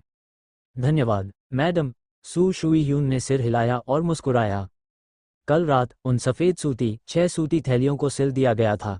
चूंकि कोई शोषक कागज़ नहीं है, इसलिए पहले इस्तेमाल किए गए सूती कपड़े में लपेटने का प्रभाव नहीं है। हालांकि शुद्ध सफ़ेद सूती की तुलना में यह बहुत बेहतर है। कम से कम एक रात उसने केवल एक बार बदला और कोई रिसाव नहीं हुआ। कपास की थैली बदल दी गई। उसने इसे पानी से धोया और खिड़की में सुखाया। गर्मियों की तेज धूप में आप इसे लंबे समय तक सुखा सकते हैं और फिर से इस्तेमाल कर सकते हैं। हालांकि जब इसे अधिक बार इस्तेमाल किया जाता है तो ये सख्त होना आसान है। फिर आपको इसे अलग करना होगा, अंदर की रुई को ढीला करना होगा और इसे कंडरा से ढीला करना होगा। आप इसे फिर से इस्तेमाल कर सकते हैं। संक्षेप में, सु शुईह्यू इस तरह के सूती बैग के वर्तमान उपयोग से बहुत संतुष्ट है। आखिरकार उसने कमरे के गरारे से सीखा कि यहाँ की महिलाएं घास और राख से बने कपड़े के थैले के साथ क्वाई शुई में आती हैं। पानी के पैड के रूप में अंदर से सफ़ेद सूती सिलना, जो उच्च श्रेणी की महिला के लिए सस्ती है। मैंने सु शुई की शर्म सुनी। खैर, वह वास्तव में नहीं जानती है, लेकिन भले ही वह अब इसे समझती हो, लेकिन राख को कपड़े की चटाई के रूप में इस्तेमाल करने के बारे में सोचना थोड़ा मुश्किल है। तो सु शुईकी ने अपनी मुट्ठी पकड़ी और अगले साल वसंत को खोला। 2 एकड़ खेत में कपास का एक टुकड़ा होना चाहिए। कपास कैसे बोना है, फिर घर चले जाओ और फिर एक अच्छे अध्ययन के लिए कुछ खेत खरीदने जाओ। दोनों वास्तव में फानहुआ शहर के कृषि जीवन में एकीकृत होना चाहते हैं। यदि आप खेती को नहीं समझते हैं तो आप निश्चित रूप से नहीं करेंगे। इसके अलावा वह नहीं सोचती कि लिन शिज़ेन ऐसा है। हत्यारा खेती करेगा, इसलिए 2 लोगों के कृषि जीवन को एक लंबा रास्ता तय करना है। ... लिन शिज़ेन अभी भी हर दिन शहर से आते जाते हैं। सुबह 2 कुदालें पैक करते हैं, दोपहर को पहुंचते हैं और जोकें। लकड़ी के काम के लिए अपने सिर दफनाने वाले 4 बढ़ई दोपहर के भोजन के लिए घर जाने की हिम्मत नहीं करते थे।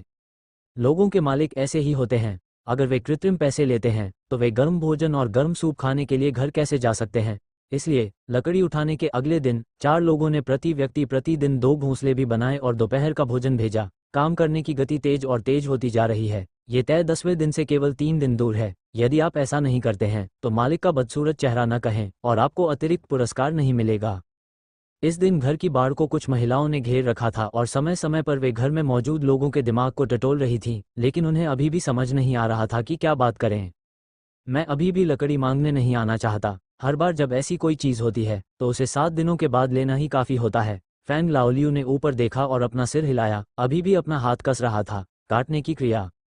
अरे, क्या ये डोंगटो की फूल घर की महिला नहीं है? वह भी आने में बहुत शर्मिंदा है। सबसे कम उम्र के व्यक्ति फैंग दाशेग कभी कभी परिवार के पास चले जाते थे। लियू, जो भीड़ में फंस गए थे, मदद नहीं कर सके लेकिन उत्सुकता से कहा, ओह, तुम नहीं जानते, तुम परिवार को बर्बाद करते हो। ये फूलों के शहर में एक प्रसिद्ध है। तुम बस अंदर नहीं जा सकते। तुम उसके चेहरे पर शर्मिंदगी देखना चाहते हो। ये कैसे संभव है? ये गांव के मुखिया वांग गैंगफा का चचेरा भाई था और वह जीवित था। लेकिन सामान्य मास्टर उसे लेने के लिए बधाईगिरी का चयन करता है। वह थोड़ा शर्मिंदा है। दूसरे, वह गांव के मुखिया का चचेरा भाई है। उसके लिए कितना काम उपयुक्त है। अगर किया गया लकड़ी का काम असंतोषजनक है तो क्या यह अभी भी कटौती योग्य नहीं है? नतीजतन बस उसे मत देखो। इस बार अगर लिन शी चाहता है कि फैंग लाओलियू 3 और कौशल की सिफारिश करे तो फैंग लाओलियू उसके बारे में नहीं सोचेगा। हालांकि ये देखने के बाद कि लिन शिज़ेन को इस संबंध में कोई चिंता नहीं है, लटके हुए दिल को नीचे रख दिया गया। अफवाह सही है, फूल घर की माँ वास्तव में गणना करेगी। मेरी माँ भी अपना नुकसान खाती है। अंतिम वक्ता फूल परिवार के पड़ोसी तियान दाफू हैं। उनके पुत्रवत दामाद तियान तियान ने कुछ ही बार खाया था जब उसने एक किसान से शादी की थी और उसे अपनी बहू लियू के साथ कुछ अल्पकालिक नुकसान हुए थे। दाएं विंग में लिन सिवेई ने बनाए जाने वाले फर्नीचर का आकार मापा। उसने 4 बढ़इयों की चीखने की आवाज़ सुनी, अपनी भौहें उठाईं, अपनी नज़र घुटनों तक चढ़ने वाली छोटी बाड़ पर से गुजारी और घर के बाहर झाड़ू लगाए। महिलाओं का ढेर। वह बेटा, मुझे याद है, हुआ जियापो की पत्नी ने लिनशी को बाहर आते देखा, हंसते और बात करते हुए। लिन शिजेन की भौहें ऊपर उठ रही हैं, लेकिन जो महिला रास्ते से हट गई है उसे कैसे याद नहीं किया जा सकता। हालांकि उसने वादा किया कि सू शुई यू अब लोगों को लापरवाही से घायल नहीं करेगी और उसने उसे नदी में फेंकने की इच्छा को सहन किया। वह बेटा, हम हैं। बेटे के घर में बहुत सारी लकड़ियां हैं, बाकी फर्नीचर, ओह स्क्रैप बहुत होना चाहिए। हे, क्या आप हमें दे सकते हैं? सास को महिलाओं के इस समूह के प्रवक्ता के रूप में पेश किया गया और उसने कहा कि उसने अपने इरादे स्पष्ट कर दिए हैं। स्क्रैप।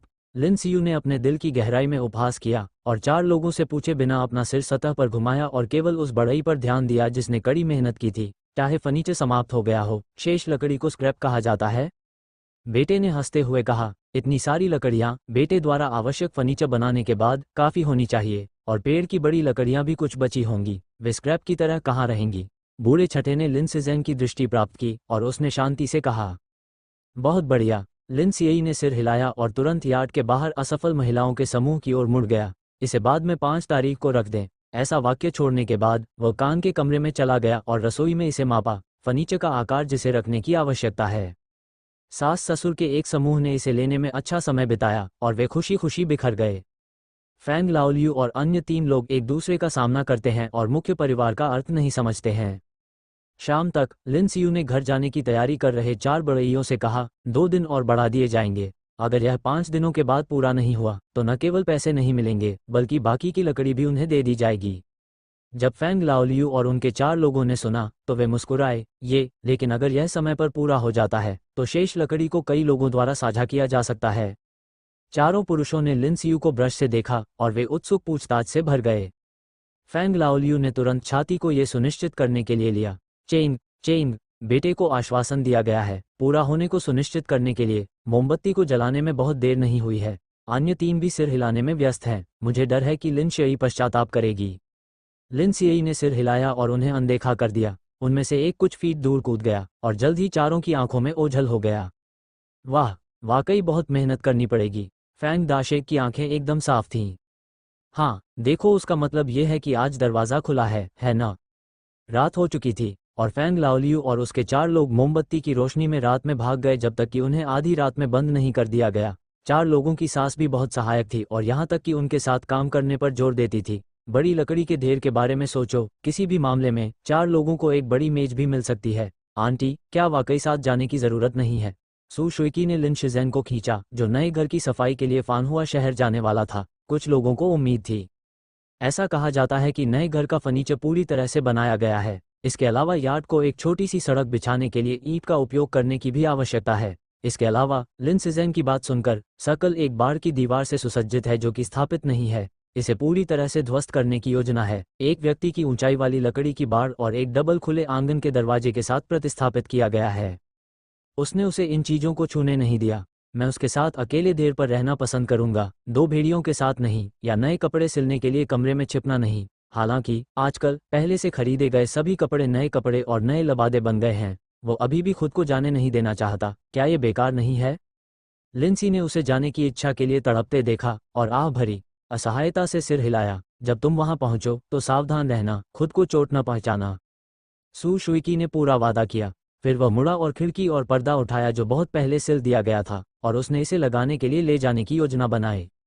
व्यस्त नहीं है, घर की सफाई अभी भी करनी है। लिन सियू ने उसके हाथ से बड़ा बैग लिया और उसका सूटकेस ले लिया। वह नहीं चाहता था कि वह बिना खाए पिए पूरे दिन सिलने वाले पर्दे सिल दे। कुछ दिनों तक लटकाने के बाद ये गंदा हो गया था। ओह ओह, सू शुइयान ने आज्ञाकारी ढंग से सिर हिलाया। जब से मैंने ये घर खरीदा है तब से मैं वहां नहीं गया हूँ। मुझे नहीं पता कि स्थिति क्या है। हे, मैं इसका बेसब्री से इंतजार कर रहा हूँ। अपनी तरफ देखो, ये है। मैं इसे देख नहीं पा रहा हूँ। ये बहुत छोटा है। क्या यह उन विक्रेताओं का है जो यहाँ आकर रहने लगे? पता नहीं। हुआयान की बात सुनकर लगा कि उनका फर्नीचर बड़ी लकड़ी से बना है जो मैंने पहले कभी नहीं देखा। उसने स्क्रैप का एक टुकड़ा पकड़ा और इसे कटिंग बोर्ड के रूप में घर ले गई। उसने कहा कि इसका उपयोग करना आसान है। बिल्कुल नहीं। चिकना लकड़ी के चिप्स को काटें। अरे, फूल घरवाली का चेहरा तो वाकई काफ़ी मोटा है। वैसे मुझे भी दरवाज़ा उठाने का बहुत शौक है। ओह, मैंने तियान जियाजी से सुना कि उसके परिवार ने 12 दिनों तक लकड़ी के काम में परिवार की मदद की। 600 तांबे के टुकड़े और लकड़ी का एक बड़ा टुकड़ा मिला। मैंने उसके आदमी से आग्रह किया कि इन दिनों एक नई मेज बनाओ। सच में? अरे, मैंने सुना है कि गांव के मुखिया ने भी कहा कि वांग जिजी भी इस बार गया था। मुख्य परिवार ने उसे निराश नहीं किया। उन्होंने फिर भी उसे लकड़ी का एक बड़ा टुकड़ा इनाम में दिया। उसकी पत्नी ने उसे नहाने के लिए कहा, तुम पहले स्कूल क्यों नहीं गए? जब सू शुई सू शहर के बीचों बीच बड़े तालाब के किनारे दोनों लोगों के साथ गया तो विलो की छाया में बैठे और बातें करते हुए और सुई काम करने वाले जोड़े ने उन्हें देखा और खुलकर फुसफुसाया, बेशक, सू शुई सू ने अभी भी कुछ सुना। आपका श्रेय। सू शुई ने मुस्कराते हुए उसकी ओर देखा और मुस्कुराई। इस बार हुआनहुआ शहर की महिलाओं को लकड़ी का काम करने के लिए अपनी ही चीनी भाषा सीखनी होगी। लिन सिकी ने अपनी भौहें उठाईं। ये तुम्हारे बारे में क्या है? यह इनाम के लिए एक अनुरोध से ज्यादा कुछ नहीं था और 4 बड़इयों ने इसे किया। तो क्या लकड़ी की बाड़ पर्याप्त लकड़ी की है? सू शुयान ने बाड़ की दीवार के जीर्णोद्धार की योजना के बारे में सोचा और कहा, चूंकि स्क्रैप खत्म हो गया है तो लकड़ी कहाँ है? कुछ तो है। लिन सिक्सियाओ मुस्कुराया और उसकी तरफ देखा, उसे इशारा दिया कि चिंता न करे। उसे नहीं बताया, मैं 4 तारीख की रात को बड़े पहाड़ पर गया था, लेकिन दर्जनों कट मोटी जांघों के तन थे जो लकड़ी की बाड़ बनाने के लिए इस्तेमाल होने के लिए तैयार थे। कोई अन्य बोर्डिंग कार नहीं थी, लेकिन उसे उसकी पीठ पर बांध दिया गया और नए घर के पिछवाड़े में वापस ले जाया गया। फैंग लाओलियू के अलावा, जिसे बाड़ काटने में मदद करने के लिए कहा गया था, किसी और को यह नहीं पता था। फैंग लाओलियू भी बहुत ही मिलनसार था। 4 दिन पहले मैंने ये लकड़ी का काम खत्म किया। कई महीनों से जो पैसे जुटा पा रहा था उन्हें इकट्ठा किया और अपने पोते के लिए एक छोटी सी मेज बनाने के लिए पर्याप्त लकड़ी का एक बड़ा टुकड़ा खरीदा और उसने लिन शी की बातें सुनी। इतना ही नहीं, लिन सिजैन ने उसे बची हुई सारी लकड़ी देने का भी वादा किया। इतनी अच्छी बात है। फैंग लाओलियू भी इससे अलग नहीं है। हर दिन नाश्ता और रात का खाना खाता है और लकड़ी की बाड़ को देखने आता है जब तक कि ताड़ के दीपक को वापस जाने का समय नहीं हो जाता। लगातार 4 रातों तक पूरे यार्ड को कवर करने के लिए पर्याप्त लकड़ी की बाड़ को देखा। आज के काम की प्रतीक्षा करते हुए शेष लकड़ी को स्थापित करने और प्राप्त करने में मदद करने के लिए आया। कैसे? लिन सियू ने सू शुयू को देखा जो अचंभित नहीं था और घर के बीच में चला गया। उसने असमंजस में पूछा, क्या आपको अपनी पसंद की लकड़ी का रंग पसंद नहीं है? चाची, ये है। क्या आप वाकई पहाड़ों में हैं? सू शुयू ने अविश्वसनीय रूप से शीशम के रंग के फर्नीचर से बने बेंच को देखा। बेडरूम में नाजुक गोल मेज को धीरे से सहलाते हुए, मेज पर नाजुक पैटर्न चिकन पंखों की तरह है और खुशबू हल्की है, बाल्सम की तरह। ये वास्तव में एक चिकन विंग बेड़ा है। उसने चुपके से आह भरी। मुझे लगा कि अतीत में बूढ़े दादा ने किसी से चिकन पंखों से बनी एक रेलिंग कुर्सी खोजने के लिए कहा था और भाइयों और बहनों के स्पर्श को संजोया था। आजकल सू शुयू एक हफ्ते के लिए बेडरूम में इधर उधर देखता है और उसे वेंगी की लकड़ी से बने फर्नीचर से भरा पूरा कमरा मिल जाता है। क्या आप चौंक नहीं सकते? इस लकड़ी में कोई समस्या है? लिन सियू ने उसे पूछते हुए सुना और उसकी भौहें सिकुड़ गईं। ये चिकन विंग की लकड़ी है और बच्चा लाल बीन है, इसलिए इसे बबूल की लकड़ी भी कहा जाता है। लकड़ी ठोस और ठोस है, सुगंध के संकेत के साथ और कीड़े होने में आसान नहीं है। संक्षेप में, ये बहुत कीमती है। सू शुयान ने अपना सिर घुमाया और बताया कि वह चिकन पंखों के बारे में क्या जानता है। बस इसे फिर से कहो। बबूल की लकड़ी। लिन सिजैन ने एक शब्द काटा, जैसे एक मुस्कान और सू शुई पर एक नज़र। यह अर्थ बहुत अच्छा है। ऐसा लगता है कि उसकी मूल पसंद में कुछ भी गलत नहीं है। अपने अल्पकालिक आतंक से लेकर भगवान के पास लौटने की खुशी तक, वह देख सकती है कि उसे इन लकड़ियों से बने फर्नीचर पसंद हैं।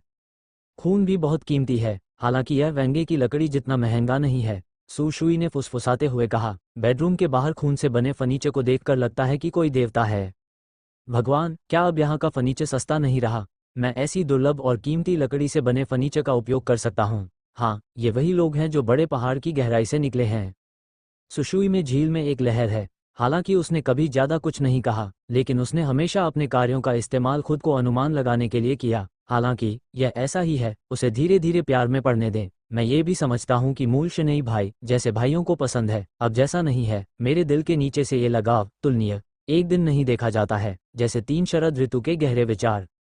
क्या हुआ? लिन सियई ने पिछवाड़े से फैंग लाओलियू को खत्म किया और लकड़ी की बाड़ को कील से ठोंक दिया। जब वह हॉल में दाखिल हुआ तो उसने देखा कि सू शुयू अभी भी बाहर जा रहा था। वह नवनिर्मित बड़ी पट्टिका के किनारे खड़ा था और उसके हाथ बेड़ा पर टिके हुए थे। कुछ मामलों में, एमी ने पूछा।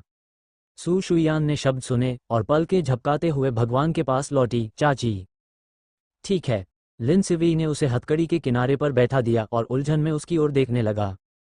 कुछ नहीं। सू शुयू ने अपने दिल की बात सोची। उनमें से कुछ ने शर्मीले ढंग से कपड़े खींचे और विषय खोला। हाँ, क्या आप नहीं कहते कि आपको आज ईंटें और बाड़ लगानी है? हाँ, फैंग लाओलियू पहले से ही बाड़ पर कील ठोंक रहा है। नीली ईंटें दोपहर में आ जाएंगी। अनुमान है कि बिछाने में बहुत देर हो चुकी है। लिन शे ने देखा कि वह भी अलग नहीं थी। वह उठी और पानी के साथ एक लौकी लाकर उसे दे दी। सू शुई ने एक घूंट लिया और सोचा कि उसे क्या करना है। फिर मैं इसे साफ कर दूंगा। घर को फिर से व्यवस्थित करना चाहिए, है ना? लिन सियई ने सिर हिलाया और पानी का एक घूंट लिया। सू शुई के गालों को देखकर वह गर्म हो गई। लिन सिजैन को इसकी परवाह नहीं थी। उसे अपना सिर झुकाना पड़ा और उसे नहीं देखना पड़ा। ये सिर्फ छाती पर एक मजबूत दिल की धड़कन है जो उसे याद दिलाती है कि यह एक बेहद करीबी चीज है।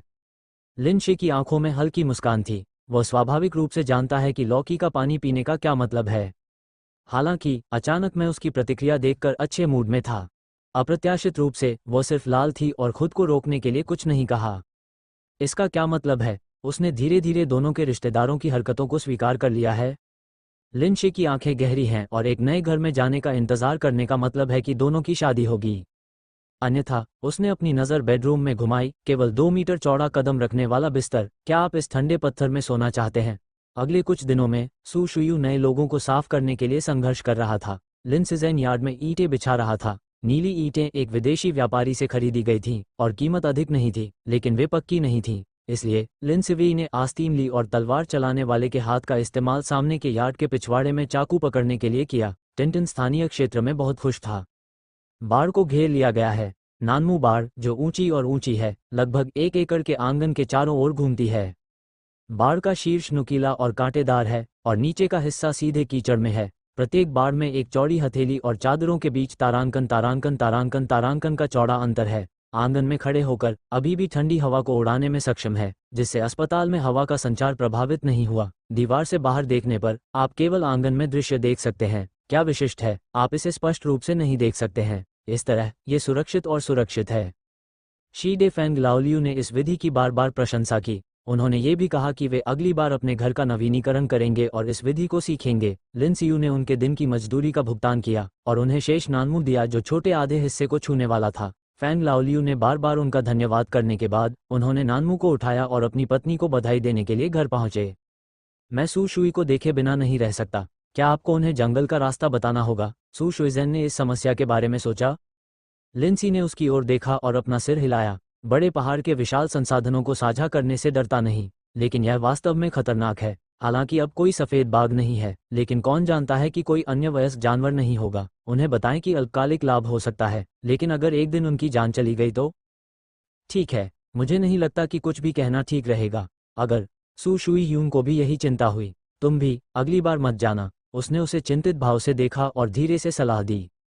हाँ, लिन सियई ने सिर हिलाया। दोबारा अंदर जाने की जरूरत नहीं है। जब सू शुयू ने 3 मुख्य घरों और एक रसोई घर की सफाई की तो वहां लगभग कोई धूल नहीं थी। बुलाओ, उसने आह भरी और अपनी पीठ पर कुछ दर्द होने पर उसे चाटा। 5 दिन बाद, हर दिन झाड़ू पोंछा करने के बाद, अगले दिन भी चूरा की धूल होगी, लेकिन रोजाना सफाई और पोंछने से यह धूल कम होती जा रही है। आज तक जब वह घर में दाखिल हुई तो उसे पहले से ही बारीक धूल दिखाई नहीं दे रही थी। इसे सूखा जाना चाहिए। हालांकि मैंने अभी भी लकड़ी के बैरल और कपड़े के तौलिए से सभी फर्नीचर पोंछे और अंत में स्लेट से ढके फर्श को साफ किया। अंत में मैं आराम कर सकता हूँ। चाची, थोड़ा आराम करो। सू शुईयान ने अपने हाथ धोए, अपना चेहरा पोंछा, पानी को तोड़ा, एक गीला चेहरा तौलिया घुमाया और उसे पिछवाड़े में नदी की ओर जाने वाला एक हरा ईंट का रास्ता बनाने के लिए सौंप दिया। सचिव लिन सियू ने अपना काम रोक दिया और उठ खड़ा हुआ। उसका चेहरा पहले से ही पसीने से तर था। उसने सुशुई से गीला तौलिया लिया, अपना चेहरा पोंछा और तुरंत ही कुछ ऐसा ही पाया। उसने सुशुई का हाथ खींचा। जलती हुई महिला बहुत देर तक देखती रही। आंटी, सू शुईजेन हैरान है। लगता है मेरे हाथ में कुछ भी नहीं है। बस फर्नीचर पोंछ दूं, जमीन साफ कर दूं और कोई घाव नहीं होगा, सिवाय खुरदुरेपन के। हाँ, लिन सिजैन ने उसकी जोड़ी को मूल सफ़ेद और कोमल देखा, लेकिन अब थोड़ा खुरदरा हाथ, दुखी भौहें। कुछ नहीं। तुमने मजदूरों को नहीं देखा? उन सभी के हाथों में बिच्छू है। सू शुयान उससे शर्मिंदा था और अपने हाथों को वापस लेना चाहता था, लेकिन लिन सिजैन ने उसे और भी कसकर पकड़ रखा था। तुम अलग हो, लिंसी फुसफुसाया। वो अलग है, उसकी देखभाल की जानी चाहिए, इतना श्रमसाध्य नहीं। यह कोई अलग नहीं है, चाची, और मुझे वास्तव में वर्तमान जीवन पसंद है। सू शुई उसे कुछ हद तक आत्मदोषी नज़र से देखती है और इसके बजाय उसका बड़ा हाथ खींचती है। उसका हाथ इन दिनों बहुत कठोर नहीं रहा है? सच में पसंद? लिन सियई ने उसे पलटने और उसके हाथों की सराहना करने और खुद से पूछने के लिए कहा। सू शुई सू ने सिर हिलाया और गर्दन पर हल्की लाली उभर आई। लिन सिवेई ने उस पर आह भरी। तुम्हारे लिए जीना बेहतर है, नहीं? मुझे अब अच्छा लग रहा है आंटी। पहले हालांकि जिंदगी बहुत अच्छी थी, लेकिन अब उतनी खुश नहीं। सू शुयू ने अपने सीने में दबाते हुए उदास स्वर में कहा। अतीत में सू शुयू 10 उंगलियां झरने के पानी, कपड़े, भोजन और आश्रय को नहीं छूती थीं, जो परिष्कृत नहीं है। हालांकि अब मैं आना चाहता हूं। मैंने आज की सरल और पूर्ण खुशी कभी महसूस नहीं की। क्या यह इसलिए है क्योंकि यह आदमी तुम्हारे सामने है? उसने दूसरों को शांति और शांति दी जो नहीं दे सकते थे। सूर्यास्त में नदी के किनारे फॉन्काओ बिलियाटिन। काफी देर तक एक दूसरे को गले लगाए बैठे दोनों लोगों ने एक शब्द भी नहीं कहा, लेकिन दिल ने एक दूसरे के मन की बात साफ साफ समझ ली थी। हाथ पकड़ो और बूढ़े आदमी, कभी कभी यह वास्तव में बहुत सरल होता है। कभी कभी भले ही मैं अपना बाकी जीवन बिता दूं, मैं इसे महसूस नहीं कर सकता। लाओ, आपका बहुत बहुत धन्यवाद। सू शुइजेन ने लाओस द्वारा भेजी गई मोमबत्ती की जोड़ी को धन्यवाद दिया तथा 2 दिनों में एक नए उपहार में जाने के लिए उन्हें बधाई दी। इस समृद्ध कस्बे में एक अलिखित नियम है, जो भी नया घर बनता है उसी गांव के पड़ोस में एक जोड़ा दीपदान भेजना जरूरी होता है और उससे बलि प्रज्वलित की जाती है, जिसे शुभ माना जाता है। ये कहाँ है? मोमबत्ती की छड़ियों की जोड़ी क्या है? मेरा सबसे बड़ा बेटा नहीं करेगा। और लोहे से बने सामान में अभी भी एक हाथ है। हंसते हुए हंसे और अपने सबसे बड़े बेटे को चिढ़ाते हुए और सू शुई सू के नए सामान की प्रशंसा करने से खुद को रोक नहीं सका। लाओ, हम 3 दिन बाद जाने वाले हैं। क्या तुम्हें लगता है कि वह दिन सही है? सू शुयू ने मजदूर पर एक गिलास पानी डाला। 3 दिन बाद? ओह, 8 अगस्त। अच्छे दिन, वाह। हंसी ने जांघ थपथपाई और अगस्त का 8वां दिन एक अच्छा दिन था। शादी से शादी कर ली, आगे बढ़ना चाहिए। वह, ओ बेटी, बहुत सारे मुंह को दोष मत दो। तुम और लिन गोंगजी कब शादी करने जा रहे हो? लाओ हाओ तेजी से कमरे में एकमात्र बड़े बिस्तर पर पहुंचे और धीरे से पूछा। सू शुई यू को उसके द्वारा याद दिलाया गया, केवल इस मामले के बारे में सोचने के लिए। इन दिनों घर को साफ करने में व्यस्त नहीं हैं या नरम फर्नीचर खरीदने के लिए चौक पर नहीं जा रहे हैं और इसके बारे में बिल्कुल भी नहीं भूलते हैं। हालांकि सू शुई के मुंह से लिन सिजेन ने इसका उल्लेख नहीं किया। मेरे लिए, तुम शादी करने जा रहे हो, क्यों न साथ में ही कर लो। जब तुम घर में रहने लगो, दिन उठाओ और शादी कर लो। तुम फिर बिस्तर पर कैसे पर्याप्त नींद आ सकती है? क्या ये दिल की वजह से है? बाहर जाकर ये सुनना अच्छा नहीं है। उसके चेहरे पर उदासी छा गई और उसने अपने दिल में चल रहे विचारों को कहा। उसने सू शुई को वेश्या के रूप में लिया, हालांकि ज्यादा शामिल था। पहली बार सू शिशुई के 4 सूती पोंछे के कारण था। उस समय सू शुई सू, जो फूल घर से बर्बाद हो गई थी, ने लाओ हाओ को पहले से तैयार उपहार देने पर जोर दिया। ऐसी उदार लड़की जिसे ये पसंद नहीं है। तब से लाओ हाओ और सू शुई की बहुत करीब चले गए हैं। ठीक है, मैं वापस जाकर चाची से बात करूंगा। मुझे डर है समय के साथ क्या ये बहुत ज़रूरी हो जाएगा। सू शुई यू ने सिर हिलाया और कहा कि वो मजदूर के प्रस्ताव को स्वीकार करने के लिए तैयार है। हालांकि चूंकि चलने का समय बहुत पहले ही तय हो चुका था, इसलिए चीज़ें मूल रूप से पूरी हो चुकी हैं। अगर वे शादी के साथ ही हो जाती हैं, तो क्या वे पर्याप्त रूप से तैयार नहीं होंगी? क्या तुम मुझसे कुछ कहना चाहती हो? लिन सिजुन ने रसोई के चूल्हे में लकड़ी ले जाकर हाथ धोए। उसने सू शुयू को देखा और खुद को देखा। उसके बगल में बैठकर, उसका हाथ खींचकर और उसके रक्त संचार के लिए कुछ एक्यूपंक्चर बिंदुओं को दबाते हुए उसने उससे धीरे से पूछा। आंटी, सू शुई ने आह भरी और अपना सिर झुका लिया। हम हमारी शादी? लिन सियई ने उसके गालों पर लाली देखी और अनुमान लगाते हुए पूछा। अरे, तुम्हें कैसे पता? तुमने मजदूर की बातें सुनी? सू शुयान ने आश्चर्य से अपना सिर उठाया। लिन सिवेई ने अपना सिर हिलाया, मुस्कुराया और थूक को कान तक पटकने में उसकी मदद की और उसे उसके कान के पीछे लगा दिया। तुमने कैसे योजना बनाई? सू शुयू ने अपना कंधा नीचे किया। इस दिन आगे बढ़ना शादी करने जैसा है। लिन सिजुन ने एक्यूपंक्चर बिंदुओं को दबाने में उसकी मदद करने के लिए अपना सिर नीचे रखना जारी रखा। तो तुम्हें क्या हुआ? मैंने इसका जिक्र नहीं किया। सू शुयान ने वाक्य का दूसरा हिस्सा निगल लिया, क्योंकि लिन सियू ने अपना सिर उठाया और उसकी ओर टकटकी लगाए देखा। पानी लियान, उसने आह भरकर उसका नाम लिया। हम दोनों, मैं अनाथ हूँ और तुम, मैं भविष्य में तुमसे डरता हूँ। आंटी, सू शुई ने जल्दी से उसकी अटकलों का खंडन किया। आप, क्या यह मेरे व्यक्त करने से पहले ही स्पष्ट नहीं था? वह लगभग गुस्से से बोली। या आपको लगता है कि मैं आपका बोझ बन जाऊंगी? तो मैं, ओह। लिन सियू ने झुककर सू शुई के उन शब्दों को दबा दिया जो निर्यात करना चाहते थे। यह मूर्ख महिला हमेशा गलत समझती है कि उसका क्या मतलब है। क्या उसकी साधारण हरकतें पर्याप्त नहीं हैं? लिन सेजुन ने सू शुई के होठों को देखा और उससे कहा कि वह तैयार नहीं है। उसने सहज रूप से अपनी जीभ की नोक अपने मुंह में डाल ली और उसके साथ घुल मिल गई। जब तक वह घुटन का विरोध नहीं कर सकी तब तक उसने अपना मुंह नहीं छोड़ा और नाजुक होठों में ही रही और जाने से इनकार कर दिया। तुम मेरी हो, जोंक। एक नर्म आह के साथ लिन सियई ने उसके कान में धीरे से फुसफुसाया। सू शुई की शर्मा रहा था और अपनी छाती को घूर रहा था और उसने खुद को बहुत चूमा। क्या यह एक निजी बात नहीं होनी चाहिए जो पति और पत्नी के बीच की जा सकती है? 3 दिन बाद हमारी शादी हो जाएगी, क्या इसमें कोई संदेह है? लिन सियू ने उसके कोमल गालों को सहलाया और फिर से मुस्कुराकर पुष्टि की।